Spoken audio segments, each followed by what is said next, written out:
Before we get into the video today, I just want to give a quick shout out to one of our sponsors, Gnostic TV. Gnostic TV is ancient wisdom reimagined. This is a Netflix for those who are spiritually curious and want a place to go where there is no censorship.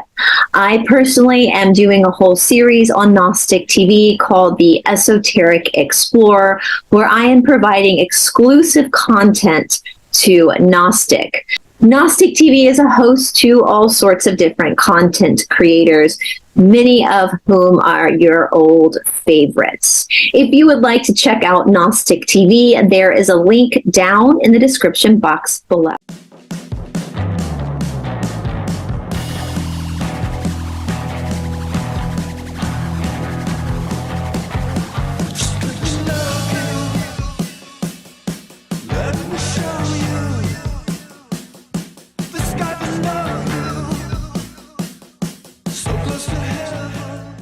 Hello, everybody. Welcome back to Esoteric Atlanta. I am back here today with Doug Kramer from Dazed, but Not Confused. How you doing today, Doug?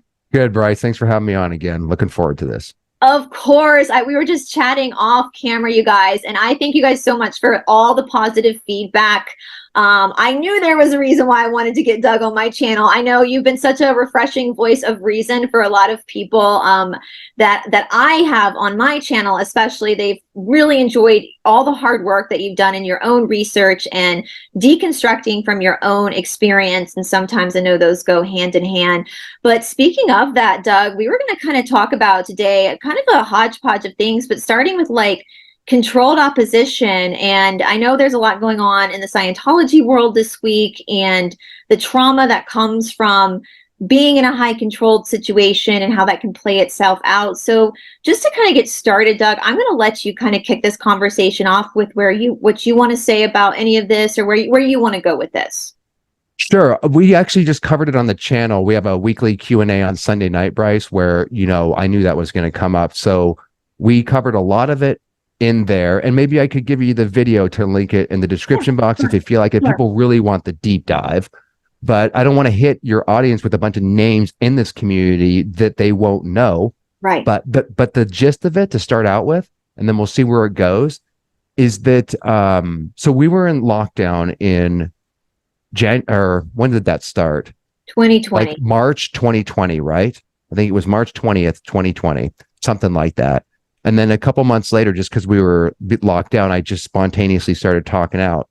And the third video I did without knowing what the hell I'm doing, using my shitty government phone, trying to find a place to shoot, where I've kept ever since, the dude poster in the background from The Big Lebowski. The third video I talked about was warning people about the controlled opposition. I'm sure your audience knows what that means, but if they don't, what it means is once you get out of Scientology, that's just step one. First, you have to deprogram from it. By the way, I'm sure this is obvious, but these are all my opinions as just a random ex-cult member trying to get out of this thing. I'm not a psychologist. This could be totally wrong. I'm not professionally trained or anything. I'm just sharing my opinions. But for me, and why it was video number 3 when I just started out, is there's many layers to get out of the cult, mentally, not just physically. And then unbeknownst to me, which pisses me off even more than Scientology, because these are people that should know better and actually take advantage of people and re-traumatize them, there's a whole controlled opposition in the ex-Scientology community, which I'm sure exists in all the ex-cult communities, whether it's ex-JWs, Mormons, or whatever. So it's not unique, but it took me years going through the different cast of characters that I trusted, not least the superheroes that come out of the cult, to find out that they're basically full of shit. I mean, if you want to get right down to it. And on a more evil level, because some of them don't get Scientology out of their brain, they still use the training that they have to manipulate. They might use fair game tactics within the ex-cult community.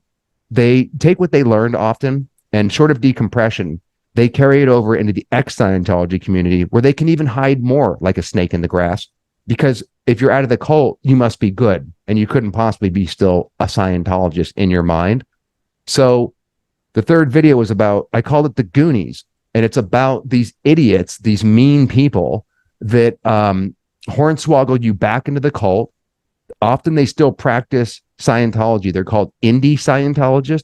and they might rope you into their own pay-as-you-go service on their own version of the bridge. So those are some of the layers that it takes, I think, to get out of a cult. And when you finally leave, and whatever that involves, losing your family and just the physicality that your life has to change, you still have to get the assholes, L. Ron Hubbard shit out of your brain totally, to not keep acting in the same devious way that might even be unbeknownst to you, because it's subconscious programming.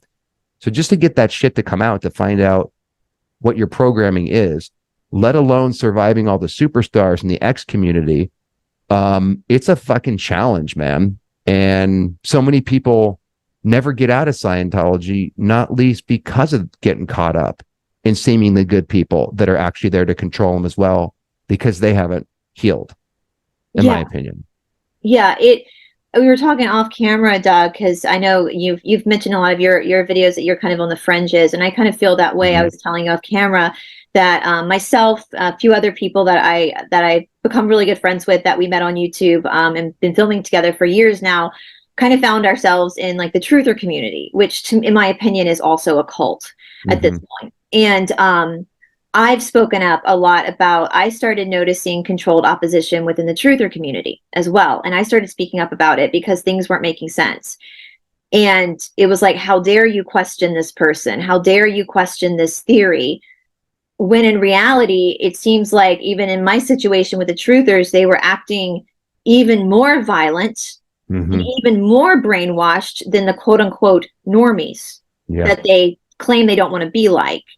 And I experienced a lot of blowback from challenging certain theories. And it's so funny, the fair game thing. I was telling you a little bit off camera about my experience with one of these Telegram cults. And I can link, again, guys, I'll link that. I did a live covering it. I'll put that down in the description box below as well, so you guys can see if you want to see the whole story.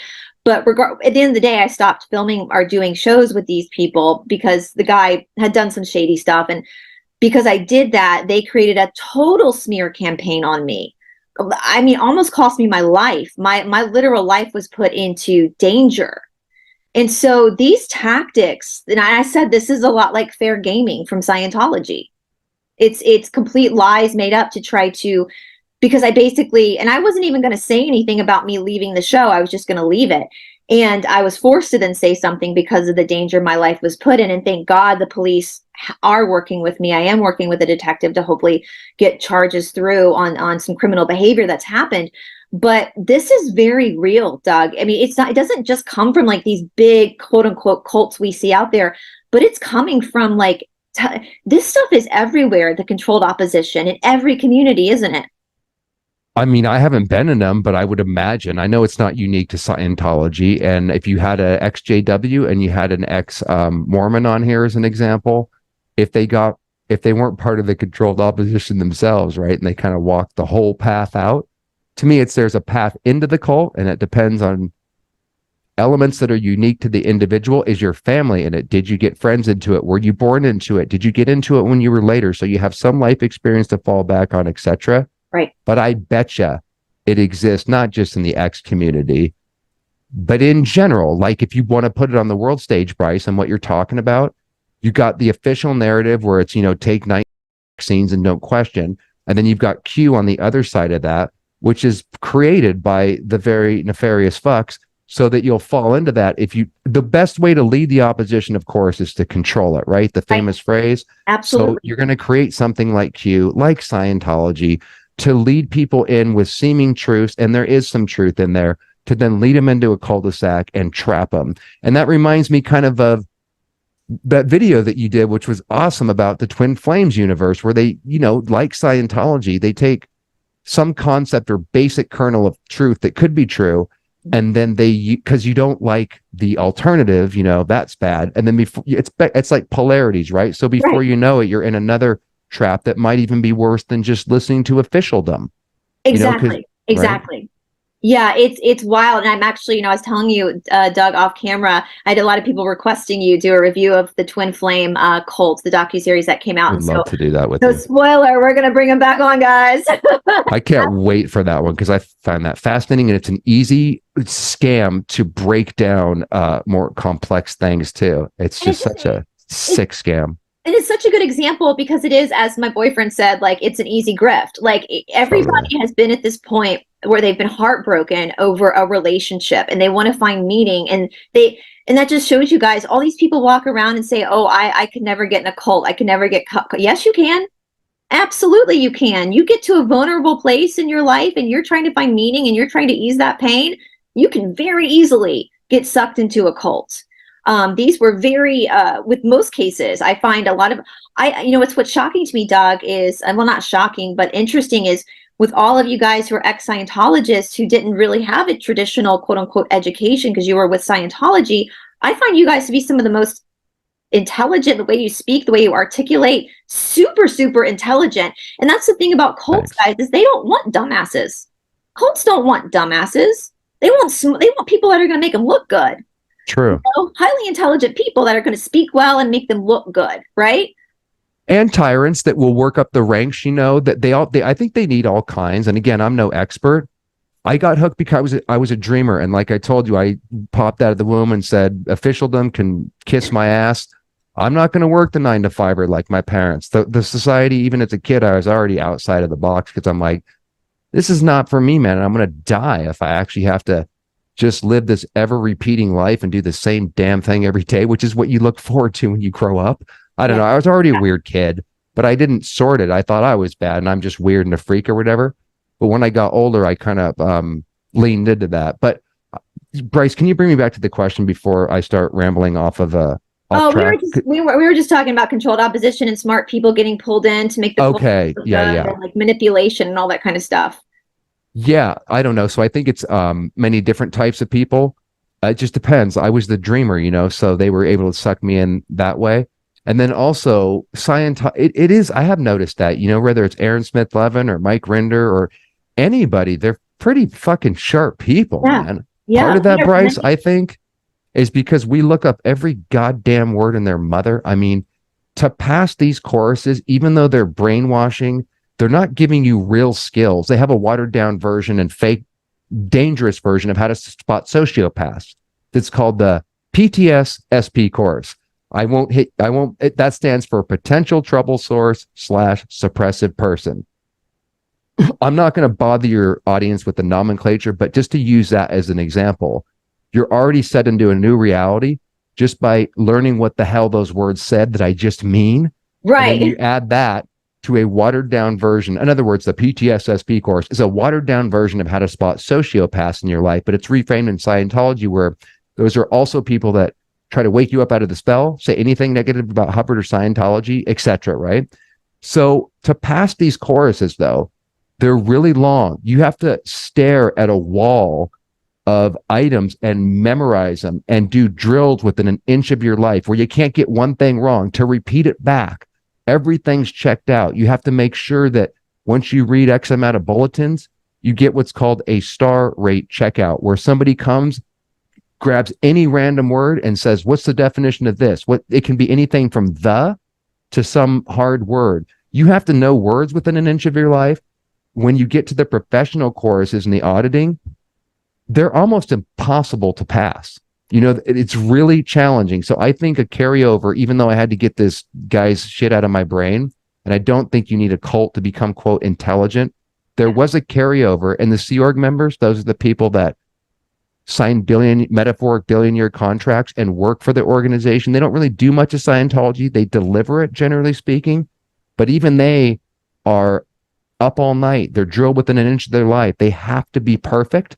There is a carryover, like we talked about before, probably not totally dissimilar to the skills and bonding and that you might get in the military that does carry over. You know what I mean? I don't look up words, Brice. Once in a while I will.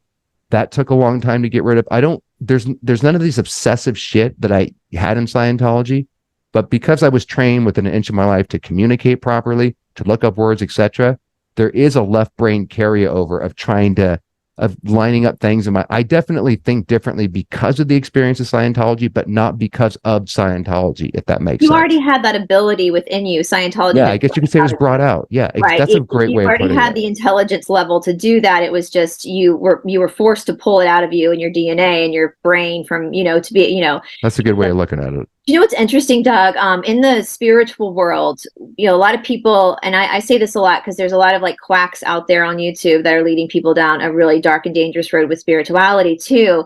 And one thing that as you were telling that story about being stuck in these courses for like hours on end, it brought me back to like the teachings of meditation and something that's really important for people to understand. And it's kind of the same thing. Like for seated meditation, you should not be doing it longer than 10 to 15 minutes. That's it. Any longer, you go into like a psychosis, you go into this different reality that really fucks with your brain. And that's what I think was happening, Doug, with the Scientology courses, is they were kind of associating you on purpose, because staring at a wall or doing that can be a form of meditation. Like japa meditation is like, Om Namah Shivaya with the mala beads, but it should only be done for like 10 minutes and then that's it.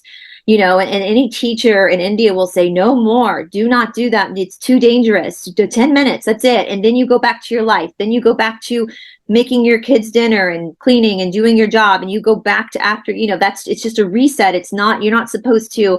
And I know my boyfriend wrote an article many years ago. I'll have to see if I can find it, that went very viral because he's 11 years older than me. And right when I met him, he had just gone through a divorce. And, he was a heavy meditator. He lived in India, studied with Sri Maya Tiwari, Sri K. Patabi Joyce, like all these big teachers. And so he got into this habit for like meditating for like 2 hours a day, where he would sit for like 2 hours a day. And he realized when he was going through his divorce, because his ex-wife was a narcissist, that the meditating for all that time enabled him to not take the action he needed to protect himself. It was an escape for him. And that is not the point of spirituality. Spirituality is not an escapism. It's supposed to be a tool to help you deal with the here and the now. And if he had not been escaping to his seat, he probably would have dealt with the issues that he could disassociate better from the stress of his life. And again, that is not. And so I think that's also what happens too with these cults like Scientology. They put you in a place where you almost in an abstract way kind of disassociate from reality. So it keeps you in a place of abuse and manipulation, whatever, for a lot longer than you would stay in if you were only doing this for like an hour a day or like once a week. Does that make sense? Yeah. And also I think one of the parts of a destructive cult would be how all encompassing it is, because some people that just have read of Dianetics, or that's a complete piece of shit, but maybe that's not a good example. But I do run across people that have just done a little bit of Scientology, or they never got immersed in the church and they just read books here and there. That's not necessarily going to fuck them up, know? Yeah. But Scientology is an all-encompassing commitment. I mean, you have to sign a billion-year contract if you're in the Sea Org. And then as a public, I was doing it every day. If I wasn't on chorus at Celebrity Center here in Los Angeles, I was listening to the gibberish of L. Ron Hubbard in audio cassettes. I was eating this shit up. And just like we were talking about earlier, right, Brice? Like, the Twin Flames universe starts out with just watching a fucking video on YouTube. And the next thing you know, you're changing your gender while you're living at their house, and your whole reality slipped upside down. But that doesn't happen overnight. It happens through, and part of that is dissociation processes like the mirror exercise does, right? But there's other elements where you're brought in slowly. And then also you have the sunk cost fallacy. By the time that you're living at, Jeff and Shalia's house, right? You have no money. You're locked in. You are a coach now. Where's your income going to come from now? That's what Scientology and all these cults do. But you don't get locked in one day. It's a long process where by the time I went from telling my parents to go fuck themselves for 10 years, I ain't taken to this shit. It's evil. I don't need to know anything about it. But like I told you, Brice, in the last interview, they would get me to open up because I was the black sheep of the family, getting in trouble all the time because I was subconsciously angry and trapped by these freaks, man. That was part of why I ran into Scientology. They became my better second family, and my parents encouraged it, to say the least. So they would sit me down I'd have a problem with the girlfriend or whatever, right? Nothing too big. Just But they normal would, stuff. yeah. And very trustingly, because they're just trying to help me. They're just brainwashed, they're just trying to legitimately help me. They would get me to offload and be very trusting and just listen. And then they would say, do you want to be punished for a week or do you want to go to Scientology? So after I told them, to go F themselves for a long time, I finally, the path of least resistance is to just go take the courses and resist the gibberish or whatever. But they had sensible concepts like any cult. They just don't feed you a bunch of horse shit. It has to be something that makes sense. Like one of the first things, Brice, was look up every word. If you go past a word you don't understand, it says this right at the beginning of every course, that everything that you read after that will become blank in your mind. Now that's not true. Yeah, it's not true. But it almost makes sense. I mean, I was a kid, so I felt like I was getting more intelligence by breaking out these dictionaries. In other words, it was innocuous enough where I couldn't see the trap being built by that. It drives you crazy when you have to look up every word. Then when you don't understand that word, every definition of every word, Brice, the derivation, and then you get coached to make sure that when you get checked out on, like we were talking about, they'll have you spit back all the definitions. I mean, I thought I was becoming a brainiac while I was becoming brainwashed, but it's slow. And then by the time that you're in it for a long time, you have everything invested. So you have the sunk cost fallacy where subconsciously you're saying to yourself, because I couldn't see the trap, even though I was invested, but you have so much invested. By the time I got up to the confidential levels, now, if L. Ron Hubbard could have said anything at that point as to the cosmology and creation myth, because that's where you learn it, hundreds of thousands of dollars, 2 decades, to finally get to these levels. I told them every goddamn secret I ever knew and then probably made some up so they have a file on me if I ever speak out about these confidential levels. It didn't matter what he said. I was so invested familially, step-by-step brainwashing, and I've been in for 20 years that there's no way I'm going to leave because something doesn't seem right. You know what I mean? It's interesting when you're talking about like looking every word up, because I growing up, I always had really high reading comprehension skills. And that's why I think I'm good at researching, because I love to read. Me too. And I think that, that when you're reading as a kid, you learn how to read, and you go from the picture books with the one sentence learning the words, and then you go to the little chapter books and you slowly enhance your ability to read. You start to learn that when you come across a word you don't know, you subconsciously do your critical thinking skills, because you figure out the meaning of the word by the context of and the content of the story or the subject. And that is a critical thinking skill. So most of the time when you come across a word you don't know, you're going to figure out what it means anyway without even realizing about what it meant, because you read the freaking story. You don't need. And so that's yes. Now, of course, if you're reading something and you really are baffled by a word every once in a while, you can look it up. Yeah, if you're really baffled by it. I've never seen this word before. Like, what is this? Yeah. And but most of the time, I mean, I read constantly. I'm constantly reading. My favorite thing to do at night to decompress is I take a hot Epsom salts bath and I read a murder mystery book, like a fiction book. I love that. That's so funny. Yes, I can relate though. It's it's a documentary on twin flames, like we're talking about, or a murder mystery, or something on Ewu, which is this great true crime documentary shit. Oh, I'll have to. Well, see, the funny thing is my boyfriend for years didn't have a TV and didn't have. He was very. Me neither.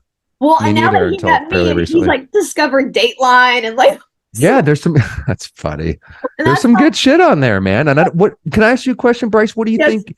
Do you think there's a crossover between cults and true crime? Because you have on one hand the fanatics that are into it, while making makeup and shit, which kind of, I don't know, it shouldn't probably be something to parasocially live through. These are real crimes, people dying and shit. Yeah. I don't feel like I'm obsessed in that. I like watching a good horror movie, but what do you think about the crossover between, I'm always wondering why I am into it, and maybe something's wrong with me. No, because I find it fascinating. I do too, and I like the same stuff. I like watching stuff on cults. I like watching. I think what it is, Doug, is I think it's an interest in human psychology. Yeah, I think it's as a human being, especially a human being who has the ability to practice self-awareness in observation of the self.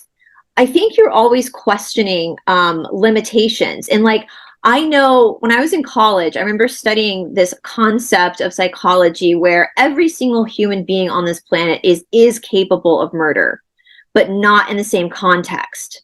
So for me, I would never want to be put in that position. I could never think about hurting another human being. No way. But if somebody was attacking my nephew or nieces, absolutely I would do what I needed to do to protect them. So it's a crime of passion. It's a crime. So people will act in ways of like self-defense. But for me as a human being, I'm not the type of person that would ever plot out a murder, right? Like I'm not the type of person that would ever, and that's what's so fascinating. We watch these true crimes and my boyfriend would say all the time, why don't they just get divorced? Like, why don't, like, this is it would be so much simpler. Like, yeah. Her life insurance wasn't that much. Like, why? Yeah. Like, this is so crazy. Like, why? And I guess it's that. I guess it's why people love HG Tudor, like watching his stuff, because it's fascinating. Because it's peeking through the veil, through the window of a mindset that's not natural to you, right? Exactly. That's why I'm fascinated, because I want to know how the hell.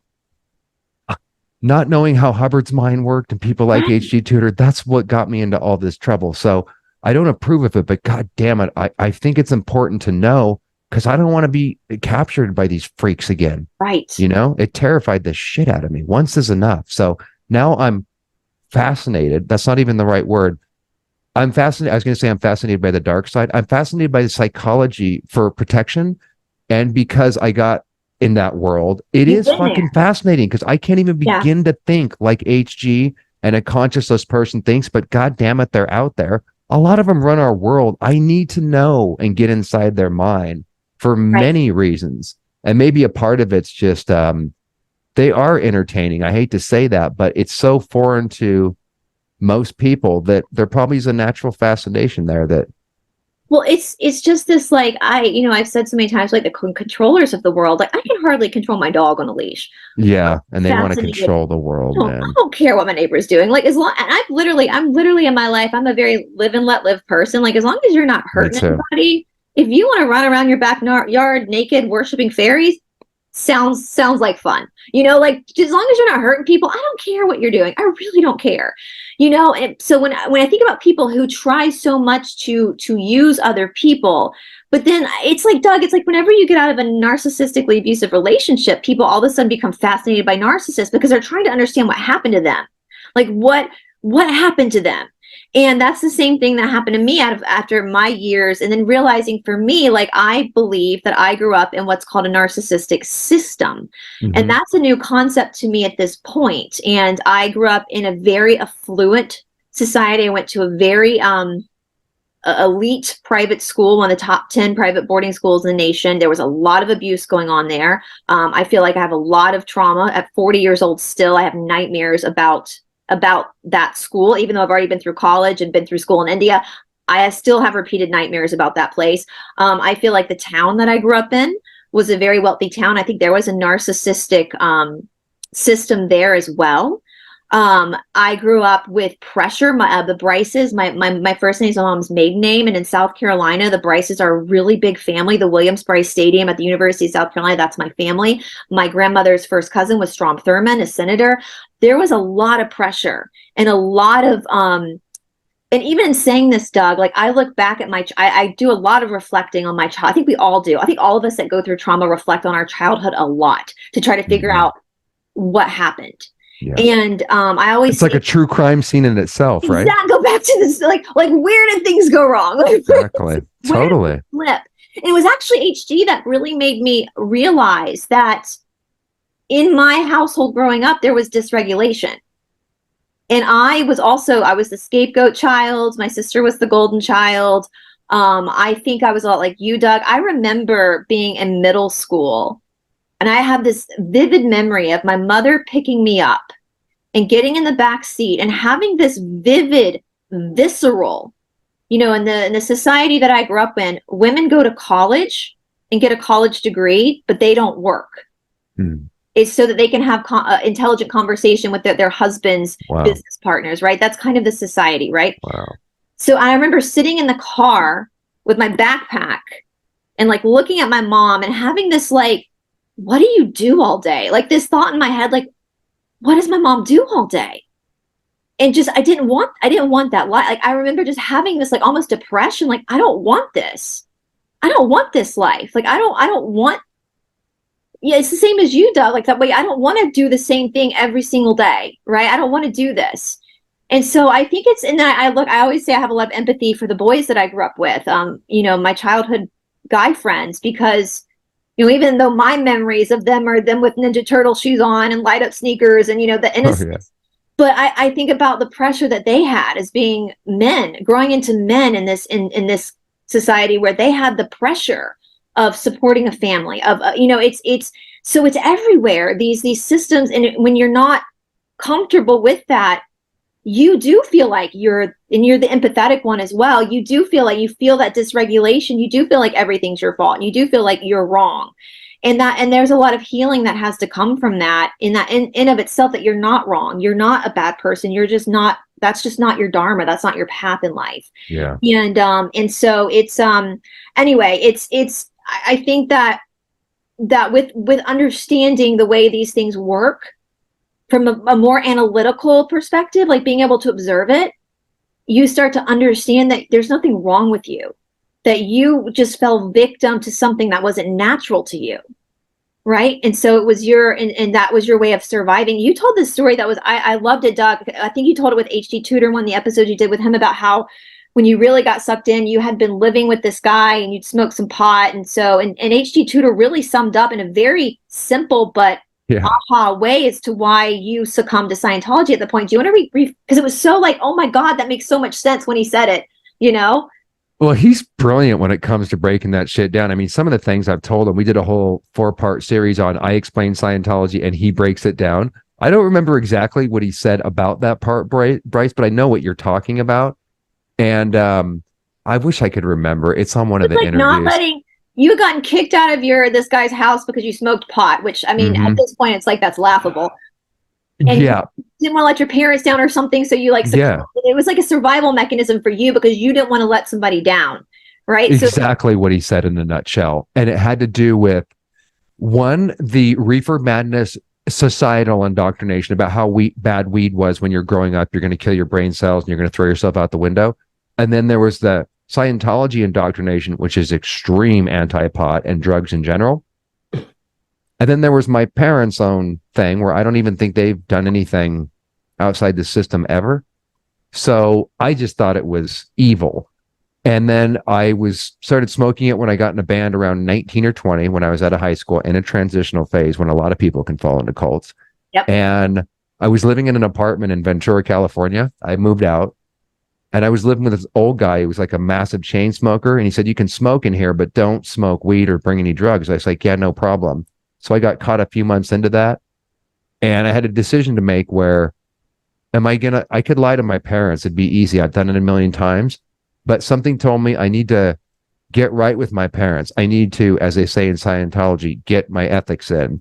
And I had been down there enough where some of these ideas were taking hold about, you need to be a straight shooter. You need to be honest and shit. So it was wanting to get my parents' love, man. It was wanting to finally have an opportunity to finally do the right thing. So of course, it seems like the right thing. By this point, I did start to believe in the Scientology. I'm not deep in their space opera shit. I'm just getting the ethics handlings and it really did start to make sense the more I went down there. Right. And so I just felt like that was the time. And also subconsciously, only looking back at it now, it was definitely to bond with my parents and to get them to like me. And also I believed it had the answers. I'm at least going to get honest, because you can't lie. Now, mind you, the cult leader always lies, but you don't know that until you get out. So I felt like it would really discipline me and get my shit together. And it did for a while, because it got me off drugs. I replaced the high of weed with their hypnosis high. So I really felt like I could get high without getting high. I was like, wow, I'm going to take to this auditing, because according to my parents and L. Ron Hubbard, I mean, I feel like I'm stoned, but they're saying I'm getting new revelations. I'm going spiritually free. I could definitely get addicted and get into this. Of course, they have electricity running through your body while you're holding their e-meter, which adds to the endorphins. I mean, there's a whole thing about why you get high and dissociate and stuff, and it feels good. So that was easy to replace. I could have skipped all this if I knew even a little bit about cults and the shit I know now, just the bite model and stuff, but I didn't know anything about this, so it just seemed like it completely natural. I'm a fuck up. I'm going to not lie to my parents. I was really proud of me. They were in New Mexico at the time when I called them and told them this. I'm going to become a Scientologist. I got busted for pot. Here's what's going down. And they we bonded like never before. They were absolutely blown away. And it was that's, all lights out after that.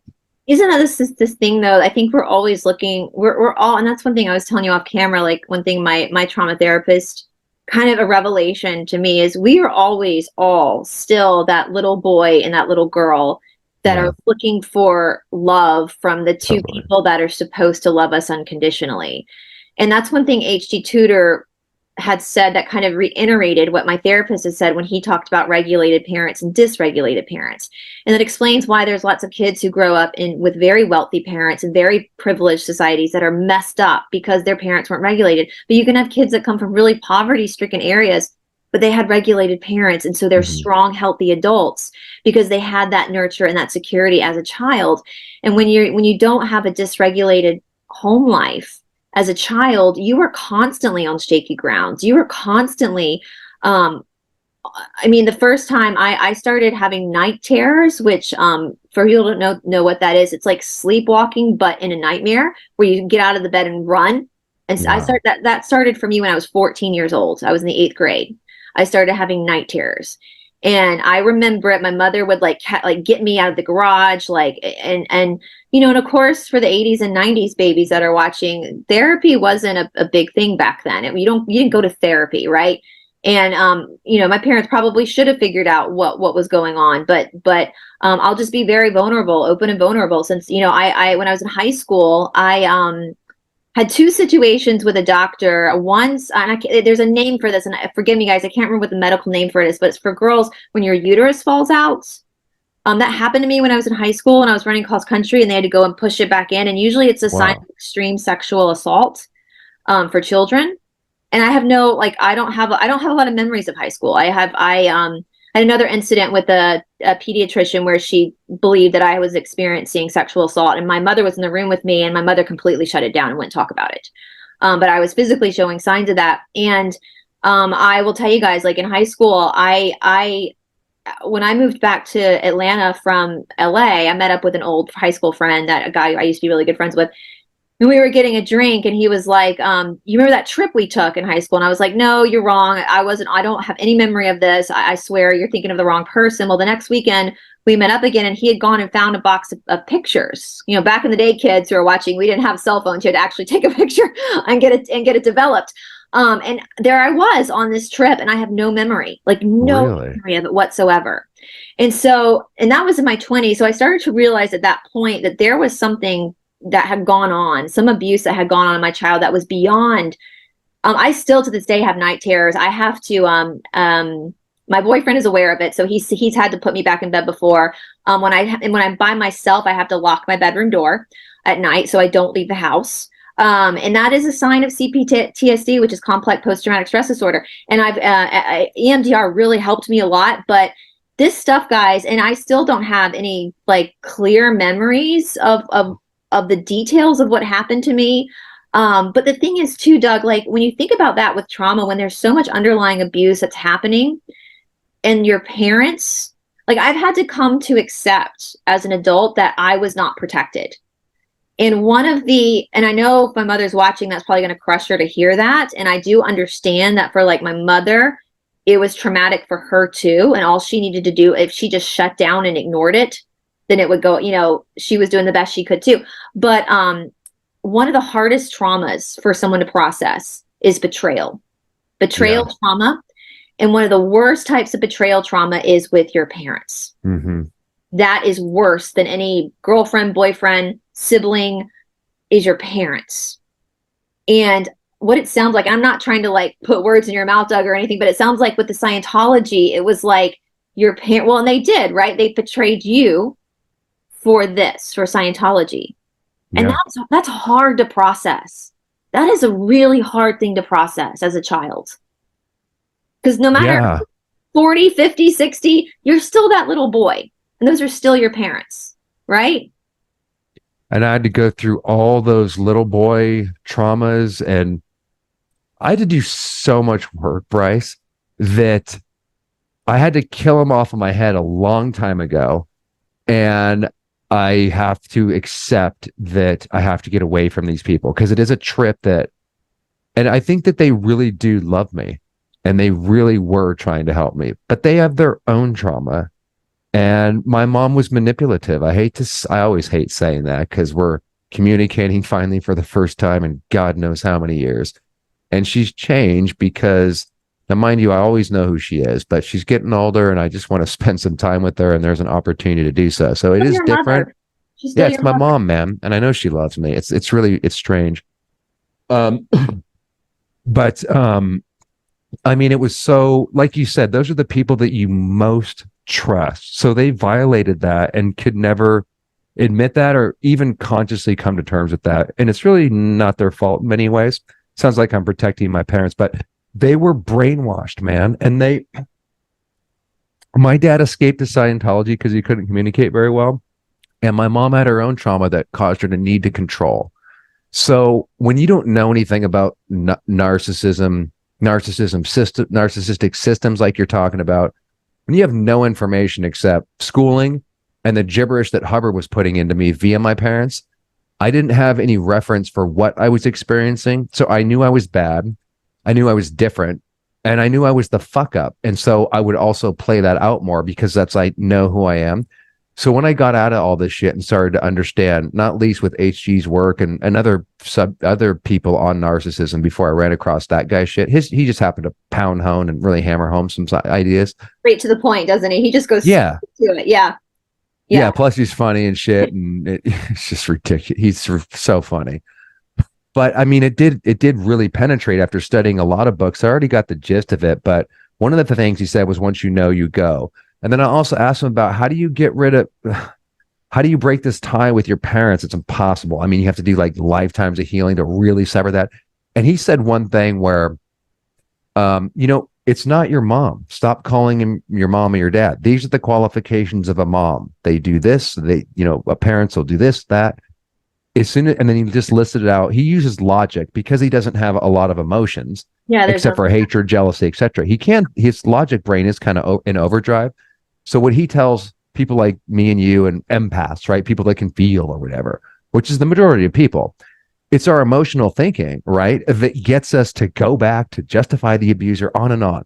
But since he has very little of the emotions and thinks we're idiots for having them, he can just think everything through logically. So he doesn't get pulled into the emotions like me and you and empaths and even normals would. So there is something about having to do tremendous healing all on my own without any of my parents' help, without forcing them and knowing that they can't come to terms with that because of their own shit, and they're old and shit. So they did cause me to have to get away from the very people that I trust the most, which is a super trauma. Yeah. But because they delivered that experience, they definitely took me within myself and on a journey that would not have happened if I had a normal upbringing. That's why I'm half jealous of people that have normal upbringings that hang out with their family on the holidays and Thanksgiving and shit while I'm alone. And I'm both grateful because it took me on a journey that made me a deeper person and made me have to learn a lot of shit that I wouldn't have otherwise. And I would rather be that than be. Do you know what I'm saying, Brice? That's a weird part about it. Like, I don't envy my normal friends, but on one level, I absolutely do. But I wouldn't trade it because there was something about having to work myself out of a kind of an impossible situation. I mean, it felt like there's no way out of this. This is going to emotionally get me, but it didn't. And it made me stronger. And if I didn't have that challenge, I wouldn't be who I am today. So I accept it and I can't take it back anyway. So it made me who I am. I'm not a Scientologist anymore, but since that was a part of my experience, I did get something out of having to survive it and my parents. I wouldn't be talking to HG Tutor, wouldn't have a YouTube channel, any of this stuff. I wouldn't have met you and all these amazing people that I've met. So it has its people. You're, and that's the choice we have when you're saying that. I resonate so much with that, Doug, because I think about that too. Like, I don't have a relationship with my father. And I had to make that decision because it was never a healthy relationship.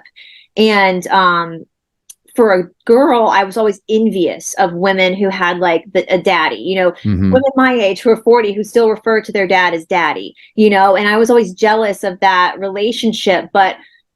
And I know I went through all of my 20s being in highly abusive relationships to the point where I almost lost my life one night. And that pushed me into trauma therapy, which I think I was telling you off camera, which we were talking about the mirror exercise. I was like, no, because a real healer won't even bring that up. They'll take you back to that little girl and sort through the first, it was the mental abuse of not validating. You know, my dad would do stuff like, I never felt like I was a part of his family, like I felt like my sister and I were like guests with but his parents were amazing. I loved my grandparents so much, but he was very like dismissive. Anyway, but after I went through the trauma therapy and I realized all of my habits of dating narcissistic men was my trauma from my childhood with my dad trying to heal itself, trying to replay it out, to heal itself. So I was looking for the same type of person in order to heal whatever it is that I felt like I broke as a child. Once I realized that the problem was never me, once I fully like realized that, I started to attract healthier men. And I've been in a very good, healthy, strong relationship. And it's because I don't need that anymore because I healed that. And I can now look at my boyfriend now and say, like, if we were to have a child, a daughter especially, I know she would have a great father. And that's the best gift I could give a child, to have what I didn't have, to have a dad that would like be totally invested in her life and totally loving to her and supportive of her and whatever she wanted to do. And I see that with my sister. My sister's husband's amazing. Like my two nieces, my oldest niece, who's like 9 now, she's 10. No, she's 10 now. Anyway, she's getting old. That means I'm getting older. She will tell her they get old fast. My sister's kids they get the older I get. yeah, it's true. My niece Jacqueline, she tells her dad the boys that she has a crush on in school. Like, she gets in the car and like tells her dad all these. And I'm like, what an I would never tell my dad that. Like, what an incredible relationship my brother-in-law Stephen has created with his daughters, that they feel comfortable like telling their dad who she has a crush on, that she feels safe with him. I never felt safe with my dad. I never felt that level of security with my father. And that's, and I don't know where that came from with him. That's his trauma to work through, because I thought my grandparents were pretty amazing. And so when you start to, and I think too, the thing is, Doug, someone said this once a long time ago, and it really, when you're young, when you're really little, and everybody watching will probably kind of resonate with this, you see your parents, when you're like a small child, your parents can do no wrong. Like, your parents are like, they are your providers. They're the superheroes. What mom says is true, and then as you grow up, you start to realize that you maybe don't think quite the way they do. And then you start to realize that they're just human beings. Yeah.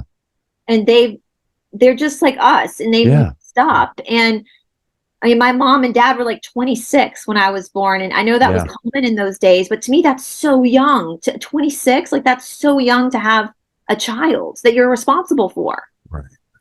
And you just like 25 is when your brain fully stops developing. Like, you just became an adult yourself. And now you've got a baby that you have to keep alive and like support and, take to the pediatrician and like, I mean, and infants are not easy. So to be 26 and to have a baby that's crying all night, and I mean, maybe some parents do have a slight grudge against their kids, and maybe understandable. So, I mean, that's probably why I didn't have kids, Brice. I could barely take care of myself, and I didn't want to fuck up my kids if I had them and pass their shit. Plus, that's why I get my parents off the hook. I mean, they provided me. We never starved or anything. Right. Like, that's such a hard job and there's no manual. So, bless any parents, and your parents are probably trying to do the best they could. But, they go out of the realm of being a godlike figure when you're young, and then you realize they have their flaws too. And the biggest thing for me, what did they say? The sins of the father are passed to the son, or some shit like that. The thing for me was, I didn't want to have kids, mostly because until I heal myself, I'm going to pass my subconscious blind spots onto them. And I don't want to do that like my parents did. And it wasn't really totally their fault. But if you have, that's the thing. My parents gave me certain wounds, which without them I would have had a totally different life. But in order to heal those wounds, they weren't really mine, but because I didn't go join Scientology, I didn't, my parents are trying the best that they can. but they completely crushed my true self. They wanted me to go get a normie job. I was different than my parents, man. And I think they knew that. And all I needed to do, I already knew what I wanted to do out of the womb. I knew I wanted to be an actor as a kid, and I would bug them all the time. And it was being suppressed and having, I knew it, but my parents, because they're so normal, they just insist you get a job, you do something stable, son. You don't want to take any chances or whatever. And my true self was just absolutely screaming out. And because them not simply recognizing that and letting me be myself more, they would to some degree. I then have to carry wounds that weren't really my fault. And that causes the only way out of that, I found out, is to, I don't know, maybe you level up a little bit, because I didn't do anything, but because I had to heal that shit, it definitely took me deeper into myself. It made me a better artist, which is what I was trying to do anyways. You have some pool of emotions to drag from, but it was never, like you said, our fault. And by the way, I mean, my parents get off the hook, because I never had the balls to actually have a kid, because it seems impossible. And like, I'd probably fuck them up too.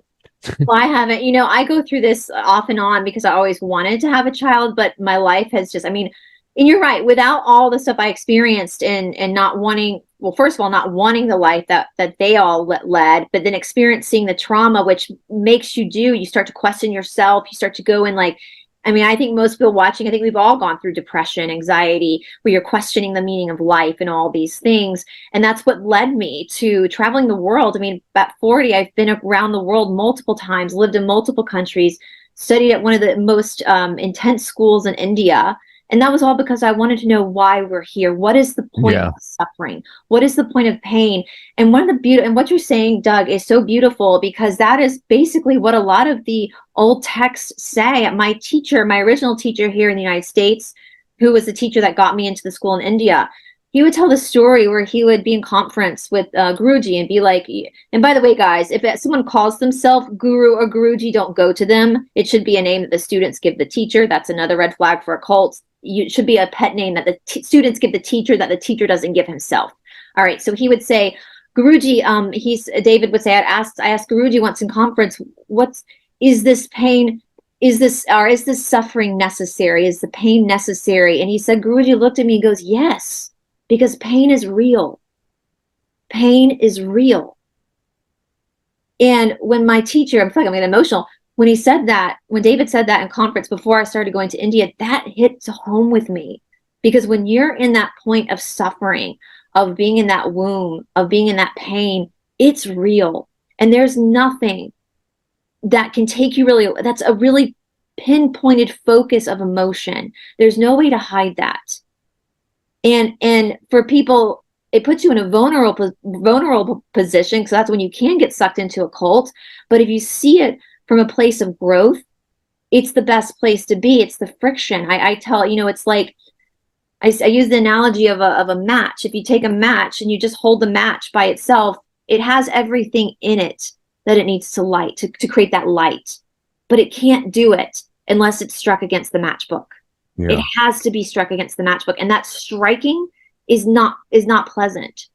And so but that's the choice you have. That's the free will choice you have. You can take the pain and you can project it onto others, or you can live in it, or you can pass it on, or you can take it and look at it and explore it and discover more about yourself and find a deeper purpose and find and that's why, a lot of times that people, some of the most compassionate and wise people that I know in my life are people who have been through the most trauma. They come to this place of being, and survived it on the other side, because you have to get through it too. That's the trick too, because how many great people have we lost that it broke them, but they were brilliant people, that had big hearts. And they're not coming from a place of judgment. All of a sudden they don't come up from a place of judgment anymore, because over by the grace of God go I've been there too. I understand. Yeah. This is a terrible place to be. I get it, and they're a great shoulder to lean on. And, as we were saying in the Twin Flame cult video, one of the biggest things, guys, is like, there's nothing outside of you that's going to alleviate that. Yes. There's no Scientology, no auditing, no yoga, those are just tools. All these are tools, but you have to do the work. you have to be the one to face it and to grow from it and create that it's like, what's that Japanese art where they like break a vase and then they glue it back with gold to make it more beautiful? Oh, I've never heard of that, but that sounds cool. Well, it's like the more your heart breaks, the more the light can shine through, right? It's like taking that, and you're right. That's why people, it's just shame that Hollywood is so corrupt, and like, because I think performance art is one of the most important things that there is in the world, because it's connecting it's a human. You could be someone living in the poverty of Africa or someone living in Alaska in these totally different environments, but we all understand betrayal. We all understand love. These are all common things that make us have. That's why I think the Scientology community is so popular, because even though a lot of people never went through Scientology, a lot of people do understand what it's like to have your heart broken and to be betrayed and to be in CPTSD. And it's that human connection. Okay, I'm not alone. Like, I'm not a weirdo that's, it's okay. If these people, if other people can go through it, so can I. Like, it gives people that confidence, right? To continue to walk forward. Yeah. And also, I don't know if it's Carl Jung or someone else, but the wounded healer, right? There's something about, I don't know if it's always like this, but this is why I totally accept my journey. And I'm not, it's weird. It definitely changed me because I'm not sad. I mean, I have, I guess, moments here and there, but it's pretty weird. Everything's just fine, actually, and just I don't know, man. I went through so much shit that the everyday problems, they don't really exist. And then when they do, I don't know, it definitely just removed a lot of shit, which is a paradox because I thought I was going to die. It sucked. Why, God? Why is there so much suffering? What did I do just every day for years, right? But on the other side of that, it changed me where I don't think you have to, it's all about suffering and that you have to suffer for the rest of your life. No. But there is something about, and like I said, I don't know if it was Carl Jung or someone else that covers these archetypes where it's nothing. When I started to learn some of this stuff, I realized, well, maybe I could lean into this wound. Maybe this happened for a reason. Maybe, it's giving me the juice for art and acting. That's what I wanted. That's what I'm doing anyways. In other words, it makes sense. And I don't understand it. But like you said, without the friction, I wouldn't even know what the hell I was made of unless I got trapped in a cult and got out. I don't even know, since it's the only life I lived, I don't know what it'd be like without it. But I hate Scientology, but God damn it, I'm grateful for the experience because I'm on the other side of it. And therefore, I would never take it back to just grow up normally because I didn't like that shit anyways. But then I wanted to do a cult, which is 10 times worse than if I hadn't. But I got something out of it in a weird way. And like I said, it was when I understood that if you feel like you're the only one going through the experience, right, Brice? But then you have a community of people, and then you study other authors and philosophers, and you realize everybody's been through every experience. So I learned through these authors, like Philip K. Dick. Like I said, everything from Carl Jung to Philip K. Dick to every book that you've probably read, Brice, and anybody else does that tries to wake up. And it's like one of the things that I learned is that primal wound actually, it could set you free. And it could be a great gift if you frame it right, rather than woe is me. Perhaps there's something to learn and get out of this. I don't understand it, but I definitely think I can't imagine my life without what I experienced. Well, that's the free will choice. It's like you're in the Eastern philosophy, they say we have 3 different karmas we're working with, and all karma is, guys, it's just cause and effect. That's all it is. I think people make a bigger deal out of it than cause and effect. It's just cause and effect. If you're an asshole, it'll blow back on you. If you lie, it'll blow back on you. Like I love that, by the way, Brice, because you don't even have to be spiritual or join a religion or a cult or anything. It takes care of itself just by the way life's set up. It's just action and reaction. That's all it is. But one of the 3 karmas we have is inherited karma. So what that means is sometimes, and I was trying to explain this to a friend once, like if you go down, because I know Scientology talks about reincarnation, but I think they get reincarnation completely wrong, because when we look at the soul and the body are 2 different things, but there is kind of a roadmap in the biology that the soul is going to pick for its experience.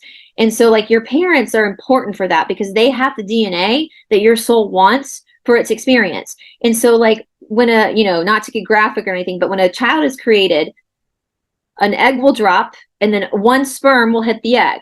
Well, that vibration of that egg and in that moment, not 10 years from now, is the karma that you want within your DNA. in order, so whatever issues your parents are having within themselves, psychologically, whatever is coming through in that DNA, when that spark of life happens and the baby is created. And that is something that the soul says, okay, I'm going to use this because I need to refine myself. I want to refine my soul in this particular area. And so I'm going to take this and I'm going to use it, this baby batter, to put myself on a trajectory, to put me in a direction where now then when I come through, I'm going to have different, you do go through amnesia. I believe that's important because if you don't have something to hang on to, you're going to really see what you're made of as a soul, to make certain choices. And then that's that free will choice where, you could be hit with all these things, and God bless. And I'm not judging people who, unalive themselves or who, because it's hard. It's super hard. But that's the thing about spirituality. You'll just get to do it again later. It's not like there's a punishment for that. You're not going to go to hell or anything.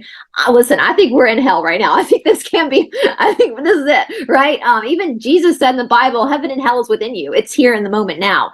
And so you have, I know, and this world could be a fucking paradise too. I feel that's one of the things that definitely made me more of a positive thinker. Like, I don't think it's going to happen, but damn, you could see what's possible. Like, if everybody would heal thyself, it could be. Yes, it would be it's the polarization for whatever negative there is in the world. There's that much, whatever darkness, however many L. Ron Hubbards there are out there, there's that much light as well, you know? And you're here in this tug of war between the two, and you have your shadow side and your light side as well. And so then you have that choice to make. And it's just, in divinity, I want to make that very clear to you guys. Like, in my personal beliefs, anyway, in my opinion, God, whatever that is, source, creator, is the most loving, merciful thing. He's not going to punish you. You're here just to learn. That's all it is. It's like you're in first grade. Like, you're not going to get mad at your kid eternally because they fail a spelling test, are you? Like, no. Some people do. Yeah, that's how serious they take it. But, it's like, it's just, you're just here. And so, Doug, you were handed that. I believe in my beliefs that your soul picked it so that you could refine yourself. And then it kind of held its breath as it dropped into your body. I think I just came in here because someone on another dimension told me, dude, there's this place. You're not going to believe how crazy these people are. Like, they're all under mind control. They're dumb as doornails. I include myself in this, right? So I don't feel like I'm talking out of my ass. And when I get outside of this is how I kind of, it's the humor brain that kind of, because it's all silly once you're get over the fear and all this bullshit. But I feel like if that's the way it works, someone said explained Earth, and I would be like, dude, there's no way, there's no way that something could be that lame. And then I would say, like, I'd have to see it to believe it. So here I am. And it's like, because I don't want to, if there is life after death, I don't want to forget this, because I feel like this is a unique experience, whether there's life out there or not. There's something fucked up about this place. And if I didn't see it for myself, especially with the scamdemic and all the shit, like where it's like right in your face, I wouldn't fucking believe it, Brice. I wouldn't believe L. Ron Hubbard could do what he did. These are concepts that are so outside of my childlike naivety, even today, that if I didn't learn this shit the hard way, I wouldn't believe. It's crazy. So there's so much. Do you understand what I'm trying to get across? Actually, even though I'm not doing a good idea. That because we were on Thanksgiving, we were having this conversation. Because my boyfriend's really deeply educated in spiritual concepts, and we were talking about how many death there's been recently, and you guys know why.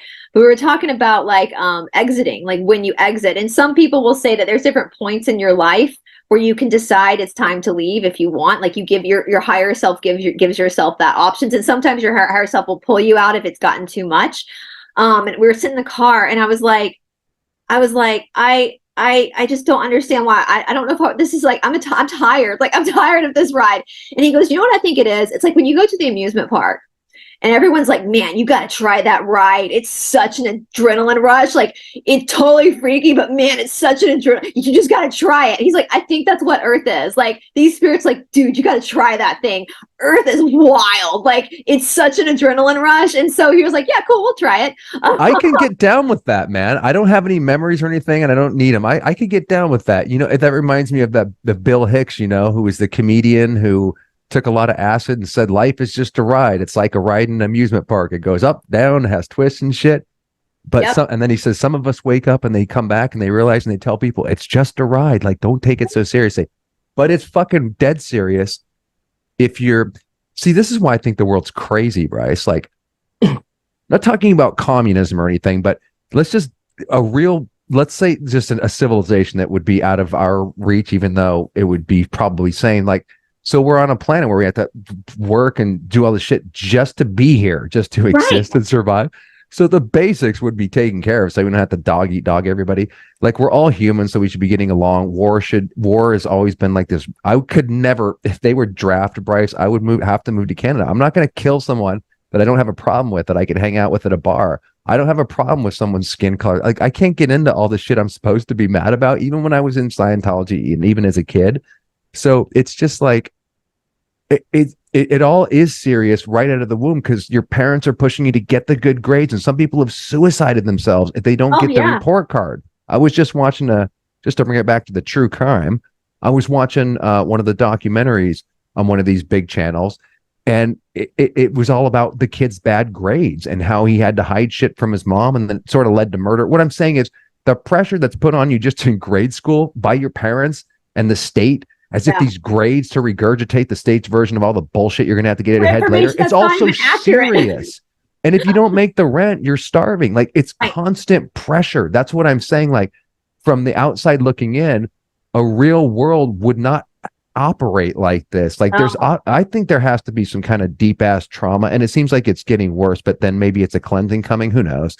But obviously something, I don't think we're supposed to be at each other's throats and so divided, and you live in a different country, you're a different skin color. It doesn't, all that shit even didn't make sense as a fucking kid. That's why I'm saying I wouldn't believe it unless I saw it. You know? I'm the same.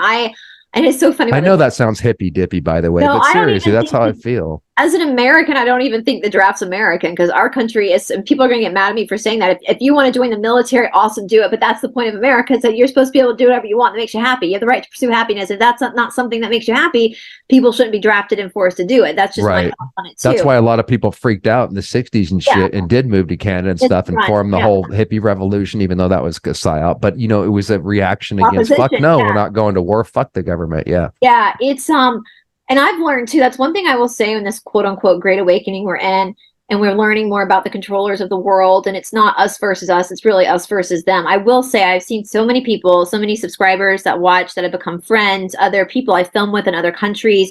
People are starting to figure out that it's not the French that have a problem with the English, or vice versa, or the Americans with the Germans, or whatever. It's never about us. And in my travels around the world, I've never felt, in any country I've been in, I've never felt like ostracized because I was an American. People are people. Wherever you go, they're people. They're just people.